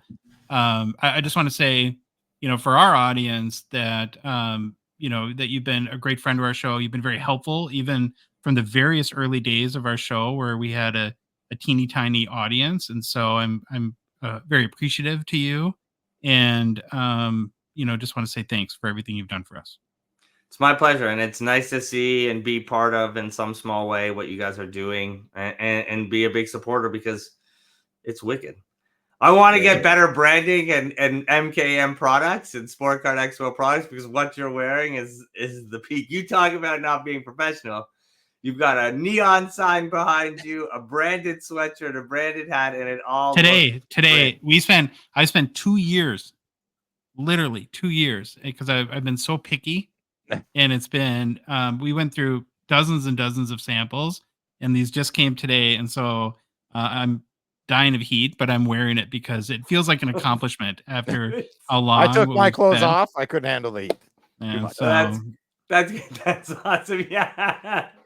Phil's been stripping down earlier in today. Phil was fully dressed, and now we see his beautifully shaved legs. Yes. Well, we have to end the show because this is going to be like we're going to have to like blur out like the bottom half of the screen pretty soon. Amazing.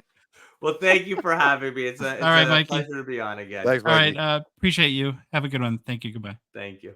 All right. We're back. Much thanks to Mikey again for joining the show. A lot of you will see him running around, pointing at people and running Yeah. around. Yeah. Next week at in Toronto. Very looking forward to seeing him there too. Well, from Mikey's wonderful overview on the expo, I wanted to spend some time just the three of us. Chatting about our, there we go. Phil. I love it. I love it. I love it. I love it. I love it. Yeah. You're watching on YouTube, Phil's, and you should have worn that. You should get RC. What's I can't. No, there's limitations, boys. I wouldn't be able to. Okay. Yeah, not yet. Maybe in the future. Okay. Well, the upcoming Toronto Sport Card Expo for us will be like none other for sure. We've been working really hard, believe it or not, for months on really 3 goals, right? We want to have fun. We want to have a successful inaugural, we hope, rip party.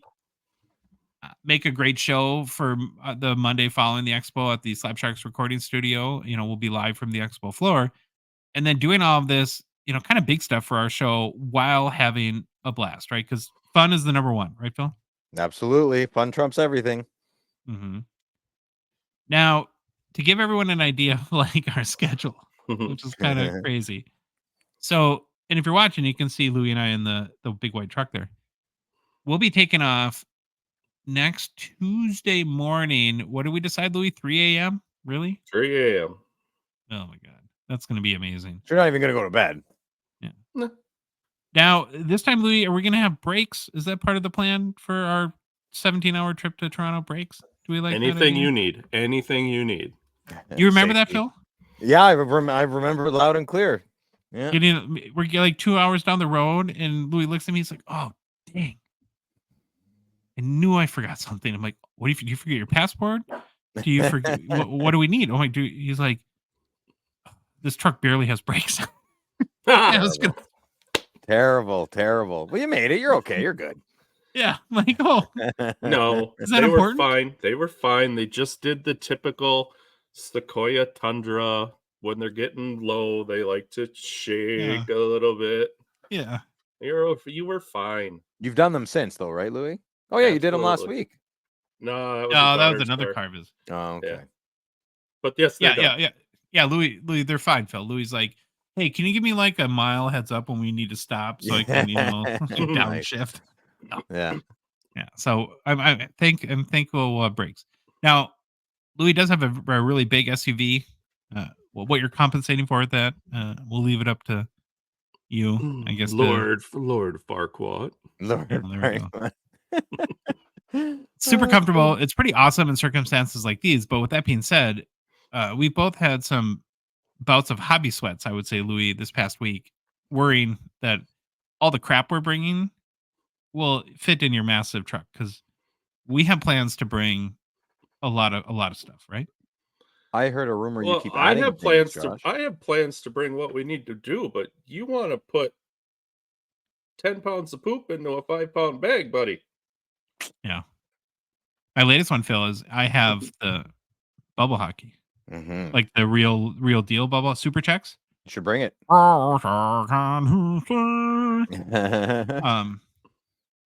And I keep thinking that'd be a lot of fun at the chateau, right?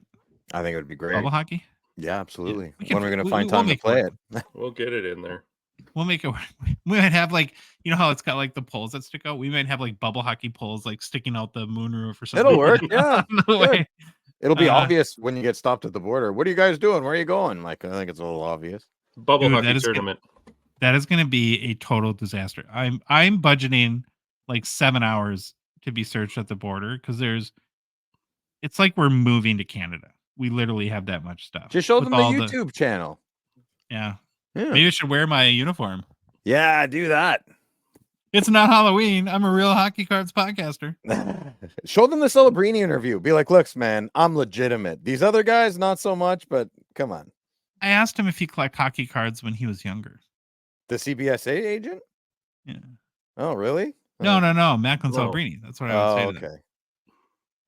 So assuming we make it, we're going to probably go through the border in Detroit.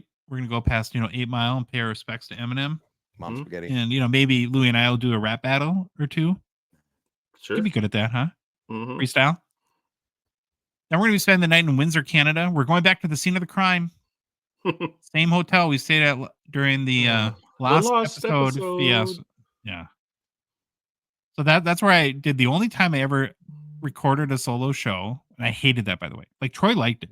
I don't think I'll ever do the show by myself. He did. He looked natural doing it too. Yeah. Oh, he did amazing. Yeah. It's so on Troy. Like, of the two of us, like, I think naturally would have thought, like, I would have been the one who would have been the most excited to record a solo show, but I will never do it again. And then, Louie, you're going to have to, like, fill in some of the blanks here, because I pretty much, there's such a traumatic experience for me. I'm pretty much blacked that whole night out at this point, but I don't think I could even download the episode from where the recording studio to even upload it. And so we searched for and it was late at night, of course. We searched for like any restaurant, any, like internet cafes, if those are still a thing. I was like desperate. Mm-hmm. We did cafes, so we went down to the desk and tried to use one of the locals hotspot on their phone, thinking it might work better. Yeah. We did everything possibly. Louis basically saw me have a total meltdown. Yeah. And you know what? You're still my friend, so I give you a lot of credit for that. That's good for true friends. See you support you when you have your meltdowns. Well, we had never missed a show, and I really pride myself on that. I want to be there for everyone. And yeah. So our plan does not include us recording at that same hotel. We've learned one thing, I guess, from our mistakes. So we're just going to chill in Windsor on Tuesday night, Monday? Yeah, Tuesday night. And then early Wednesday morning, we're going to hit the road and stop in Toronto at Mint Inc. and meet up with you, Phil.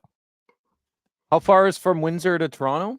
I should know that, but like 4 hours. Okay, so we have about the same drive. Well, you know what? I keep saying it's 4 to 5 hours from Ottawa to Toronto, but I haven't done it in less than 6 in like 10 years. Oh. So, well, no, like 4 or 5 years. So it's about 5. So it's like just like aspirationally 4 hours or 6 hours but 5 hours. No, I'm a very efficient driver, and I can't. There's just too many people on the highway, man. I think it's just it is what it is. There's just too many people. Do you get a lot of speeding? Like, is it common to get caught speeding in Canada, or like if you do it properly? So like 120, 130. If you're not doing 115 on the 416 or whatnot, or the 401, I don't know. You should probably not be on there. It's hundreds. This 100 kilometers is the speed limit. Yeah, but you should always drive what everyone else is driving. If you're doing 90 and you're being self-righteous, well, you're dangerous. Your hands. It's true though. I'm telling you. Oh, the hands. Yeah, it's funny. No, don't do that. It's so hot. I'll put them back on after. Amazing. Yeah, so we're gonna meet at Mint Inc. And very excited about that. The Gongshow boys are gonna be reunited once again. Isn't that amazing? Nice. At Johnny's. So big group hug. Yeah. I'm very excited to see an amazing new shop there too. So after we check out Mint Inc., we're either going to head to the International Center and start setting up our Slapshot studio, or we'll check into the Chateau Gongshow, which is, of course, my cute way of saying the house we rented. Once we get to the Chateau, I think Bob and Louie, you and I are immediately going to go into like mad scientist mode, and we'll be figuring out like where cords and cables and wires are going to go for Rip Party. Yep. We're going to have like 4 cameras going for the event, 2 rip stations where people will be opening boxes, 1 sky cam and 1 hit cam. Thursday, we got to be ready to rock at the show when it opens at 4 p.m. I think I'm doing a panel, like a hobby panel with Jeremy Lee and some other hobby people on Thursday evening. Looking forward to that. Then after the show preview, I think at 8 o'clock, we go straight to Jack Astor's for Jeremy Lee's networking event. It's always a highlight of the expo. I'm sure we'll get to meet a bunch of cool people there. But then, boys, we got to get a good night's sleep Thursday night, because I'm not sure the next night there's going to be any sleep, as we already talked about. So we have the show all day Friday. We're going to maybe hopefully do some shopping, right? That's part of the plan. Get some cards. And then we're going to kind of film some of our interviews and stuff for Monday's show. And then it's Rip Party, of course, starting at 9 p.m. Eastern, live on YouTube. So you think 1:30, Phil. California Dave told me that he's thinking 2 a.m. So you guys are... Yeah, pretty close. Yeah. What do you think, Louis? How late are we going to go? It might end then, but we won't be in bed till 4. Oh, yeah. I think no. Dude, I think we're starting at 9. I think it'd be done by 1 p.m. Yeah. I think so. No matter what, you could even do 100 boxes. I feel hope like so. I hope you're right. I'm pretty firm on that. I believe so. Yeah. Phil's gonna be like at 1:30. Rip faster. I'm tired. A lot of boxes. I agree, but there's I think a box away. You get a Crosby Young Guns. Great. We'll see you tomorrow. Great. See you later. Lock the door on your way out. Bye. I think it'll go quicker than because we're excited, right? We're gonna be going. I'm not worried about that night. Hopefully I get enough sleep, because there's not going to be like easing into the expo. At 10:45 the next morning, I'm interviewing Grant Fuhr. Oh, that sucks for you. yeah, it does suck for me. I'm sleeping in. I might not even go to the expo the next day. Or I'm talking to Mikey Singer, and he's already laughing at me. He's like, I am taking pictures of how horrible you're going to look on the main stage of the expo. That'll be broadcast to the world by a professional media company. Yeah. Of you trying to interview Grant Fuhr having not slept in like 2 days. It's going to be amazing. Yeah, it's going to be a total train wreck. So just get ready for that. If you like car crashes, train wrecks, seeing people fail miserably, then tune in to watch Josh look like an idiot in front of Grant Fuhr. Record it too. Oh yeah, we will. Yeah. And then we're going to do a whole bunch of show recording that day. And then after the show, we're going to make an appearance at Mint Dink's Trade Night. Before we're going to have a little bit of a downtime night at the... I'm assuming by the time we get back to the house, Phil... Oh, you've lost the Mario cap, too. You see, it's a little hot. Yeah, this thing's hot. Jeez. I should have worn nothing underneath it, but... Oh, jeez. Well, thanks for the info. I think by the time Saturday night rolls around, we're going to be pretty fried, huh? Yeah. We're going to get to go shopping? I hope so, eh? Yeah, well, maybe. Maybe. Need to do this once a year. You ain't going to be shot. Let's just go roll. Let's go, Louis. I love it. And then Sunday Sunday we'll be back at the show, meeting people, doing some interviews at the studio.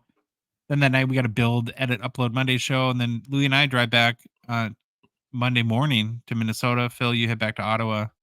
Yeah. Then we got to record another show Wednesday night, so no rest for the worry there. That's true. Didn't even think of that. I'm sure by that following Monday show I'll be sick, because I'm already expecting it. And you just got sick. You got over it. No, you'll be fine.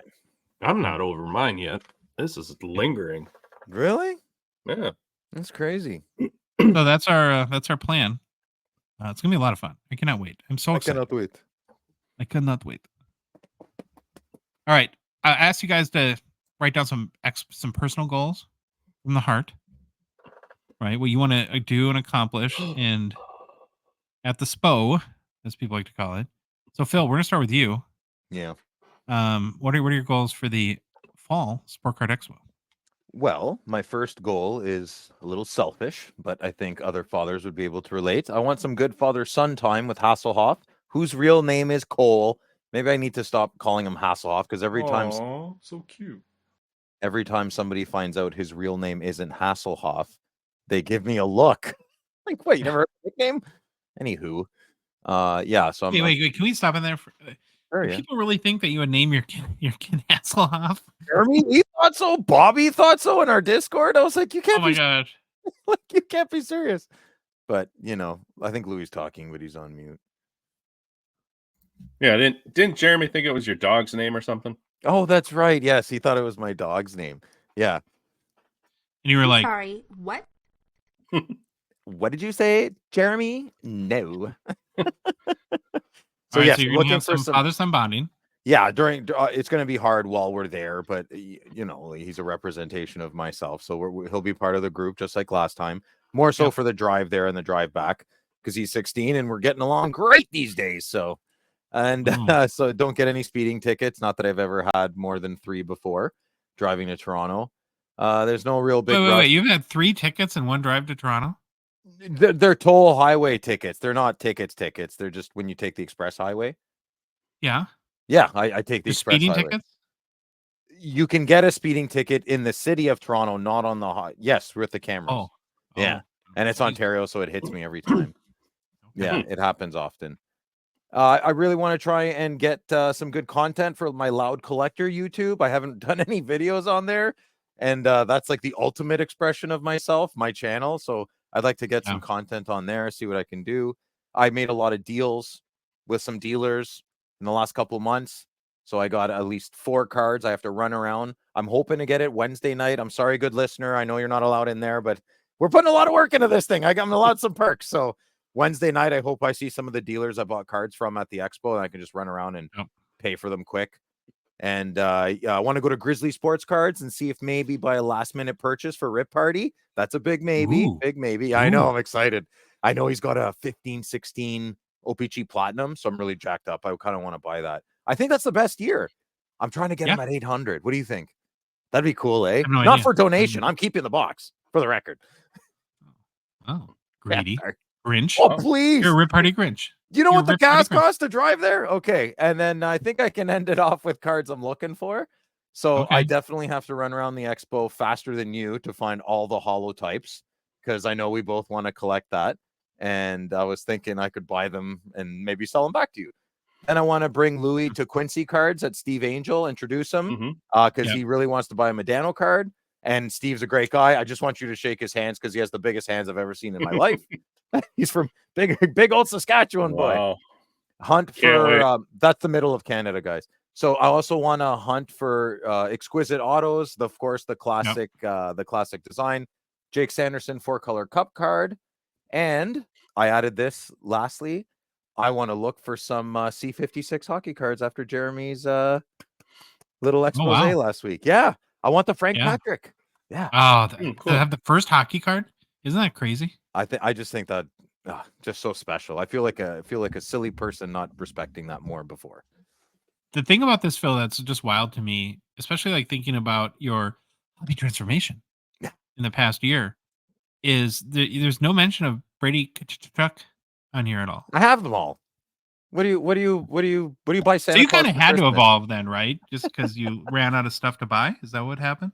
I've always, my whole life, I've been a Sens guy, a little bit of Habs here and there. I've always, you know, I buy the 3rd line players, the 4th line players. I'm tired of it. I'm getting old. I don't like all the turnover. I pick my main guys and we're done, you know? Yeah. I'm enjoying buying other cards. What was the last Brady Tkachuk card that came out where you're just like, I have to have this? The Big Head Fanimation. Okay. Yeah. No, so like nothing crazy. That's the last card. Yeah, nothing from this year particularly. Okay. Louis, Baba Louis. Yeah. What are your personal goals? Hopefully not having to back up on the highway this time on the way out there because of an accident. That was crazy. The whole highway shut down and we went in reverse for over a mile. Over a mile? Oh yeah. Yeah, like you in the herd? No, I told the guy. I told the guy ahead of me to pull up because we were so tight in the traffic that I asked him to move up because I was going to back up along the shoulder, and it was probably a mile until the exit. That's crazy. Got off on the exit there, so let's try to in the Sequoia. Yeah, well, see if my navigator will look for traffic accidents or something on the way. At least you did it with style, big boy. It's good. Oh yeah. I'm really praying with all this work we've done, we don't have any super big technical mishaps. We will, but we're gonna get through it. Well, no, we're not gonna. It's gonna be fine. I'm hoping we're not. Biggest thing, having fun, having a good time, seeing friends, making more friends, probably seeing people from the Discord, other followers, hanging out, chatting, and getting some time probably to walk around. And the thing I love about this expo the most is seeing the stuff that you don't see anywhere else. Like, we don't see any of the, really old, sweet vintage stuff here in Minnesota at card shows. So Yeah, you don't have to buy it to see it, right? Like just Martin Sports. You could just stand there for an hour, look at longer than an hour, just looking at his cards. He'll let you see all of them. Yeah. Wow. And then Phil, like you said, just getting over to meet Quincy Cards, Steve there, and grab a little something that's waiting for me. Hopefully. You got to pay him too, though, I think. Eh? That's Thanks, fine. Steve. Good to meet you. See ya. See ya. He grabs me by the scruff of my neck. He's a he totally He's a big dude. I don't think I want to arm wrestle him. Yeah, he's the one. They were wearing them super bright, loud Hawaiian shirts. Yeah, it's his trademark. He's been doing it for years and years. Yep. After I don't know, just whatever. You never know what might jump out at you. That's what's crazy about this show. You never know. But I tell you what, if you see it and you want it, you better grab it. Yeah. Within reason. You want to be careful with that mindset. Okay, 10 minutes. I'm definitely going to jump on your bed. Yeah. Wow. Well, can you not break the bed this time, Phil? Oh, that's so true. I did break the bed last year. Yeah, we're in the house for like 4 minutes and Phil's like, I'm really sorry, but I broke the bed. I'm like, well, what do you mean broke the bed? He's like, you should probably come here and see. And Phil, of course, because he's the princess, got the master bedroom. And there's a big giant bed. Sylvan's the princess, not me. That's crazy. You're the princess. You're the princess in the mustache. And the bed frame's like splayed all over the place and the mattress is on the floor. I'm like, what did you do? I sat on it. I didn't even lie on it. I just sat on it. You sit with force, I guess. Holy cow. I am. Yeah, tour de force as advertised. Josh, so here's my what are you going to do? I'll be quick. I'm just excited to meet followers of the show. Every expo I go to, I meet new, really good friends. And I hope that continues. Looking forward to that. Even though we're going to be busy, I want to have a blast at Rip Party and the opportunity to record at the show too. We got to roll with the punches. We know that there's going to be, I'm not going to have a meltdown. Maybe Phil, you'll poop your pants, but that'll be funny. A little bit. And just roll with the punches when deals or issues pop up. And as far as cards go, I have a little bit of a hit list. I really want to get some more Glow Peachies. In order of importance, it would be the Pavel Bure. I'd really love to have. So come find me if you have a Pavel Bure Glow Peachy. Then like an OV, Crosby, McKinnon. Those would be the main targets. I'm sure Phil will buy all the holotypes and rub them in my face. So that's going to be awesome. I really want a 2023 Kaprizov Jambalaya, the new Jambalaya. Every one of my friends keeps buying one, again, to taunt me and make me feel inadequate. You big baby. I am a baby. Everyone has one except you. Everyone does it just to make me mad. They don't even want the cards. Dude, you have California Dave. He's not a Wild fan. Why are you buying all the cards I want? Second time, didn't he? Come on. We live in California. He's a Luke Robitaille Kings fan, and he gets every card I want, and then I find out like we're bidding against each other. It's like, what are you doing? He's a nice guy, but like he's driven, like he's get out of my way. Like I love it. And then I want some more of the 2015-16 OPT Platinum Retro Golds. So yeah, we're gonna. That's our 15-16 Retro Golds. So if I buy the Retro box, Golds, if I buy the OPG Platinum box, maybe you'll get one. They're out of 149. All right, I've got a bunch. Well, the box is like $1,000. It's okay, High Roller. You got it. Well, I probably buy two then, don't you think? Didn't say I'm using my money, Louis. I'm gonna use yours. All right. All right. So that's our program for the expo. The one thing that I would just beg of people is please come see us or come up to us, say hello if you see us there. Every time we go to this sort of things, it never fails. I get messages from people later that night that says, "Oh, is it just the expo today? I saw you, but you look like you were busy and I didn't want to bother you." Like, please, this is why we're going, is to meet you. So please don't feel like you're intruding. Come say hello. And makes us feel real good. We're going to move on to our new product releases segment and talk about the Upper Deck Expo Redemption Program. And new product releases is brought to you by our good friends at Mint Ink in Canada. Now, you're going to want to be sure to pick up your hobby boxes while you're at the expo. They're going to be right behind us, I think, which is awesome. All our friends are going to be nearby. And they're a certified diamond dealer, of course, so you'll be able to get your boxes from them, get your redemptions, and head over to Upper Deck for the redemption packs. So, guys, if you buy any of the following boxes from a certified diamond dealer at the show, like Mint Inc., you can take the redemption to the Upper Deck booth, and you'll receive one fall redemption pack. Sorry, Louis is having technical difficulties here. There we go. Okay. Now, the boxes include 2024-25 Series 1, then a bunch of 2023 boxes. I'm not going to repeat the years 1,000 times. So it's SP Authentic, OPG Platinum, Metal Universe, SPX, Credentials, and Ice. Lots of Bedsy rookie chases in the redemption list for this expo. So for the redemption packs you get while buying single boxes, there's 4 types of cards in the packs. There's a 2024 fall promo card. So these include kind of the NHL's biggest stars, but kind of think of these as like the base cards for the fall promo packs. Then there's some autos that you can hit to under the 2024-25 NHL Parkhurst Priority Signings branding. These cards are numbered to 10, 25, 50, 60, or 75. Not huge names, but some good ones on the checklist. So like Matt Rempe, Juraj Slavkovsky, Phil. Yeah. Jake Sanderson. Yeah. Nice. Good. Quinn Hughes, Matthew Nyes, Cole Perfetti, Mom Spaghetti, and Connor Hellebuck. Then there's 2024-25 Victory Black rookies. These are similar to last year. The checklist includes Olin Zellweger, Matt Rempe, Logan Stankoven, Cutter Gauthier, Liam Ogren, and Maverick Bork. And then lastly, but not leastly, I think this is pretty cool. There's 6 2024-25 PWHL standouts cards. So it's nice to see the PWHL getting a little bit of shine in the hockey card mix with Upper Deck. So that's the Hobby Box Wrapper Redemption Program. Now, Upper Deck also has a Case Wrapper Redemption Program.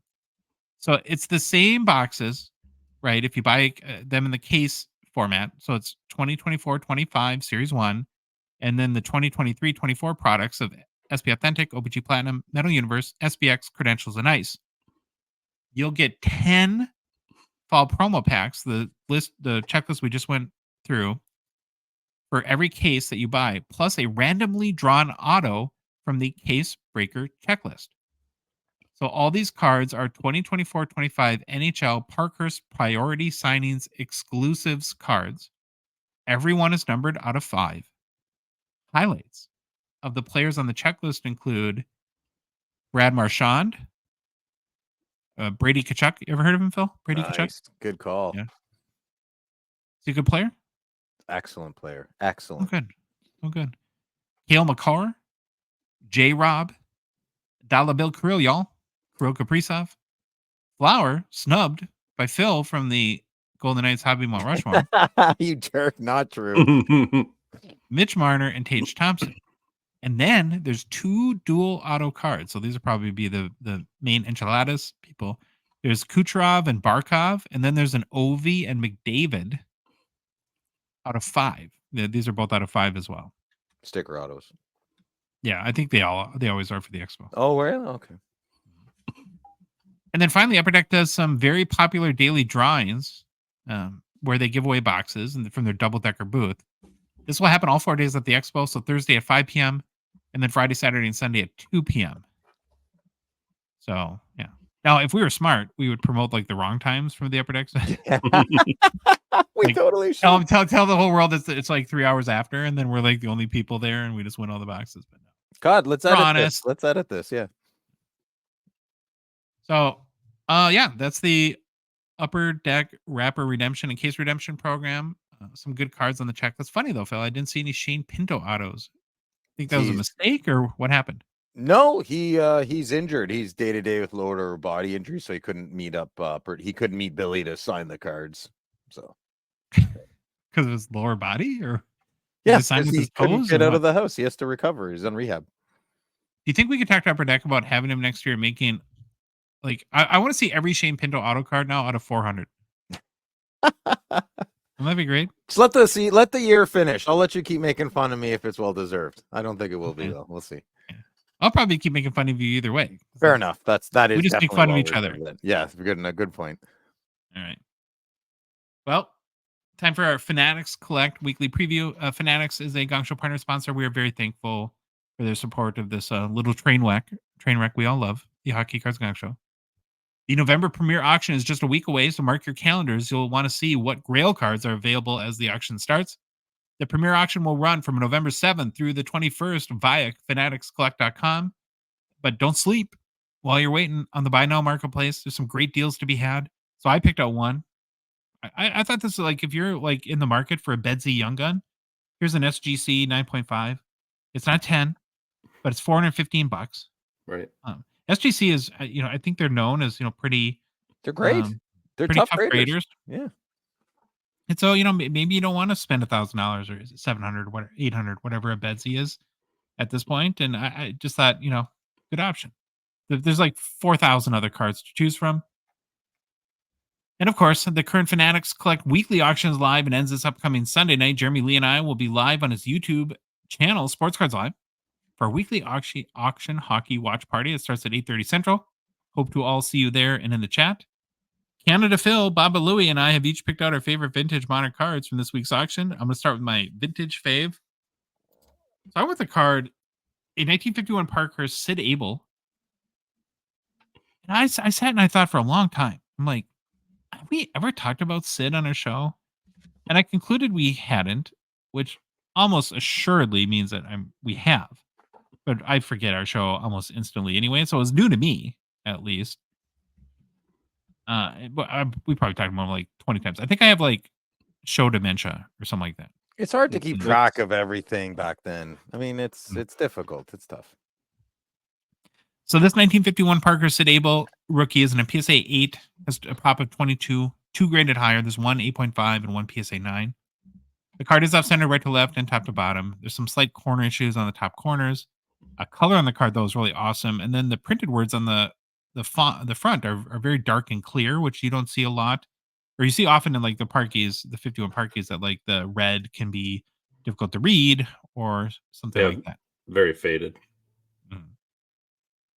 Sid Abel was born in 1918 in Saskatchewan. He played for the Red Wings from 1939 to 1952. Finished his career with 2 seasons with the Blackhawks. So here's another case where, the whole like World Wars like really kind of screwed up the whole. The world had bigger problems than hockey cards, of course. But Sid Abel's career starts in 1939 and his rookie card is 1951. Is that wild? Yeah. Huh. Well, speaking of that, though, he very honorably left hockey to serve in the Royal Canadian Air Force during World War II, too. So there's another reason to have mad respect for Sid Abel. He was a famed... What?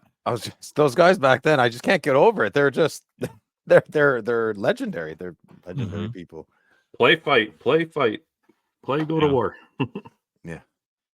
He was a famed member of Detroit's production line, which included Ted Lindsay and Gordie Howe. In 1952, Abel was, quote-unquote, sold to the Blackhawks and named player coach of the team. He was a 3-time Stanley Cup champion, Hart Memorial Trophy winner in 1949, was named to the 100 greatest players list in 2017, and his number 12 is retired by the Detroit Red Wings. Now, the last sale of a 1951 Parker Sid Abel PSA 8 was in July of 2021, when it sold for $2,401 US, which is also the all-time high for the card. You got a current bid, Louis? I have a current bid of $115 US. That's a current steal at 115. Yeah, that's crazy. That's dirty. Yeah, that'll go up. All right. I'm deciphering what your pick means. Stolen in the night. What do you got going on, Louis? He's mad at me. I don't have a pick. I passed it on. Phil and I both had picked the same guy. Oh, really? Yeah. But I might have screwed up. I might have picked I picked a modern-ish. Yeah, it'll work. It'll work. Okay, thanks, Louis. So my vintage is Frank Patrick, baby. What you're looking at is a 1910 C56 Frank Patrick card. It's a PSA 2, which is really good. The current bid is around $440. Frank Patrick's really cool. I'm really into these C56 cards all of a sudden, because if you listen to last week's episode, and if you didn't, you should go back and listen to it. Jeremy Lee explains and demystifies a lot. Well, no, he explains 5 cards that are kind of must-haves from this era. Would that be good way of looking at it. But he didn't have Frank Patrick on it. From the 1910s. From the 1910s. The reason I chose Frank Patrick is because this is number 1 in this set. So in my little Ontario brain, I'm like, this is the first hockey card ever. I know it's probably not. There's other cards in the 1800s and that depict some type of hockey type of playing, but to me, this is the first hockey card ever. They were most scenes. Like a lot of those cards were scenes, and I think the hobby generally accepts the 1910 C56 set as the first true set of hockey cards in the history of the hobby. So then I must own this. You can confidently say. And the other thing I'll tell you about this card, and this is really because I've learned a lot in doing a show with Jeremy for a year, because he's the Oracle, is when you look at vintage, and this will make you happy, Phil. This was you're gonna get, all like, hobby warm tummy here. I'm ready. When you look at a vintage card, can you go back to the front, Babalu? You don't look at the label. So you cover that up. Cover it up on your screen, and you go look at eye appeal first and then grade second.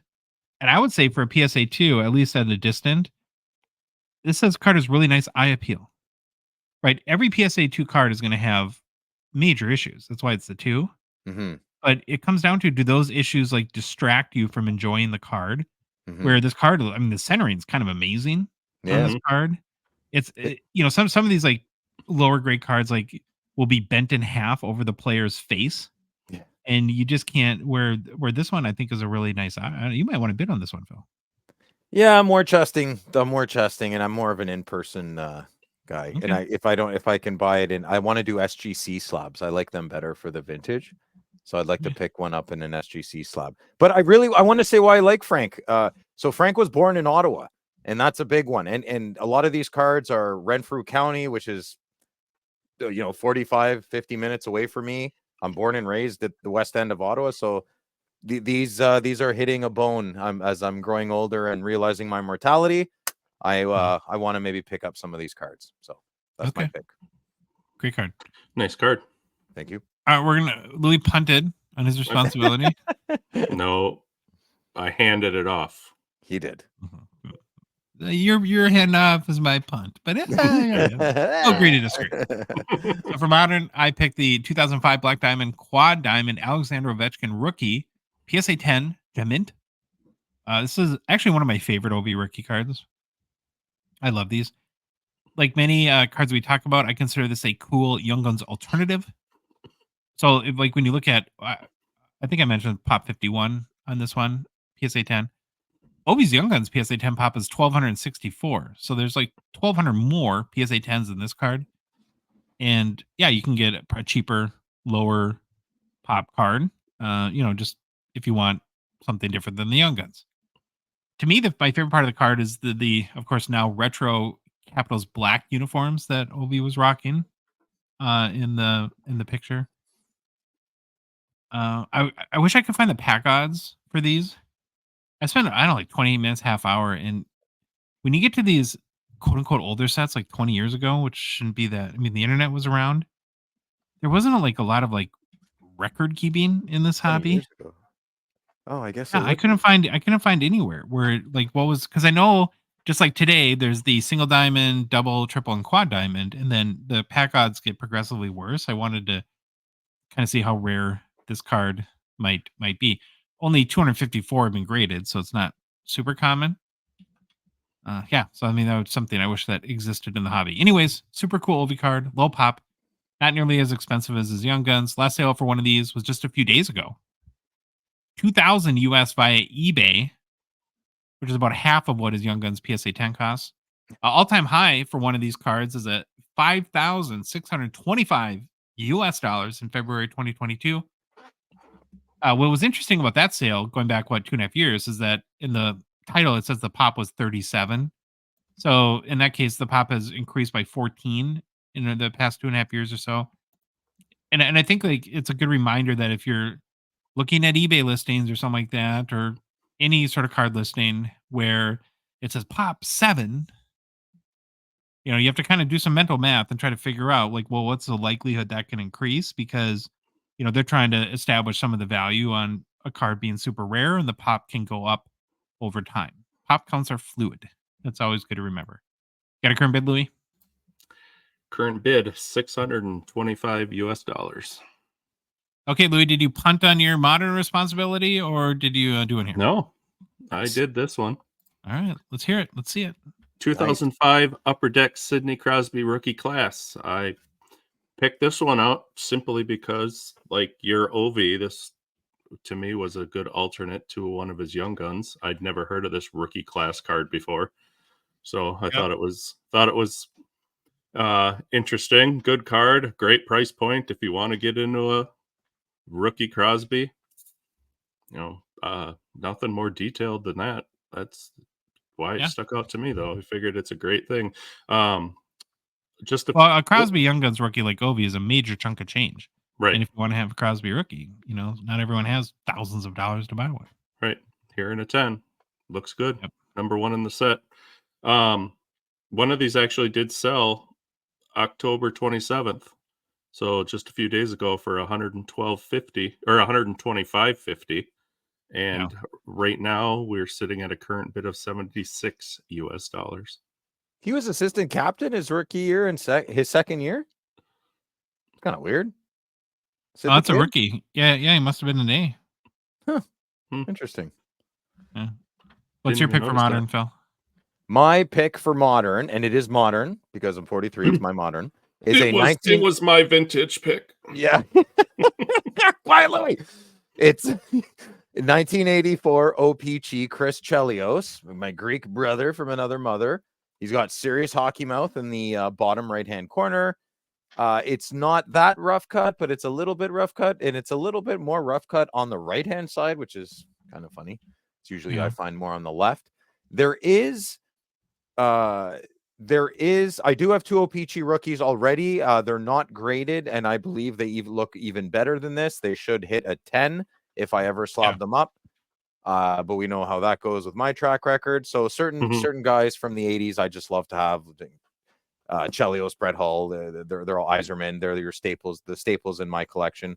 The current bid for this, which is insane to me, is $42, which is dirt cheap for a 9. You could crack this out and just have a beautiful raw card. I mean, this isn't off center, Josh. We would call this tilt.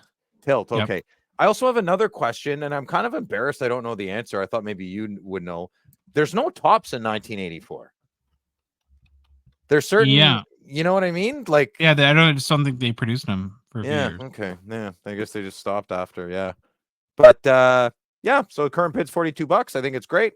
I'm not buying it. I already have 2. I think I have 5, but I have 2 really good ones.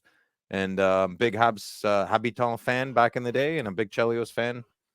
So that's my pick for Victor. Why don't you given he's Greek, and why don't you collect them more? I actually do have a strong Chelios collection. I just don't really talk about it. Are you embarrassed? No, I'm proud to be Greek. No. Well, why don't you talk about it? Go ahead. What? Who's talking? Why don't you talk about it? Because I like talking about my sends more. Yeah. Okay. Yeah. I guess I could talk about in 1984, Phil. There is? Okay, but I don't think they have the. I think it's a short set or something.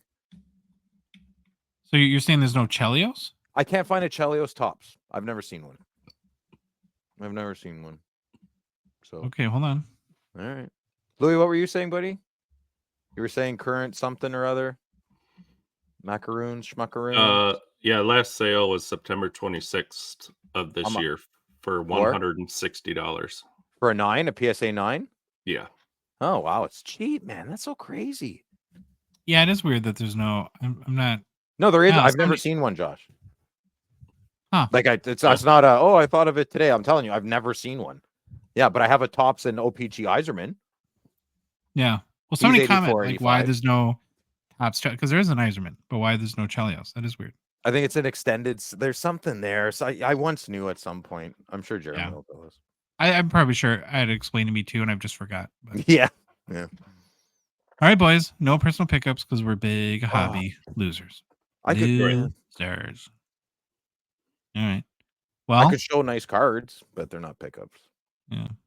Okay. Your camera looks like a potato right now. Does it? I look clear. I look clear as day. You guys look like a potato to me. Really? Yeah, big time. Okay. Yeah. Well, if you liked the episode, please leave a rating and review on Apple, Spotify, whatever podcast app you listen to us on. If you love the show, you want to support us, want to chat with us on the Hockey Cards Gongshow Discord server, please consider $5 a month donation. Join our $1.99 support level tier on Patreon. Link is in the show description. Within our Instagram, TikTok profile, you can search Hockey Cards Gongshow on Patreon website, patreon.com, or just go to hockeycardsgongshow.com. We're on social media. We're on Instagram, Facebook, TikTok, Twitter, and YouTube. And boys, the Hockey Cards Gongshow podcast is a production of Dollar Box Ventures LLC. Have an awesome Halloween. Have an awesome weekend. We'll be back on Monday, our final show before the SPO. Happy Halloween. Woo. All right, Louis, take us out. Bye.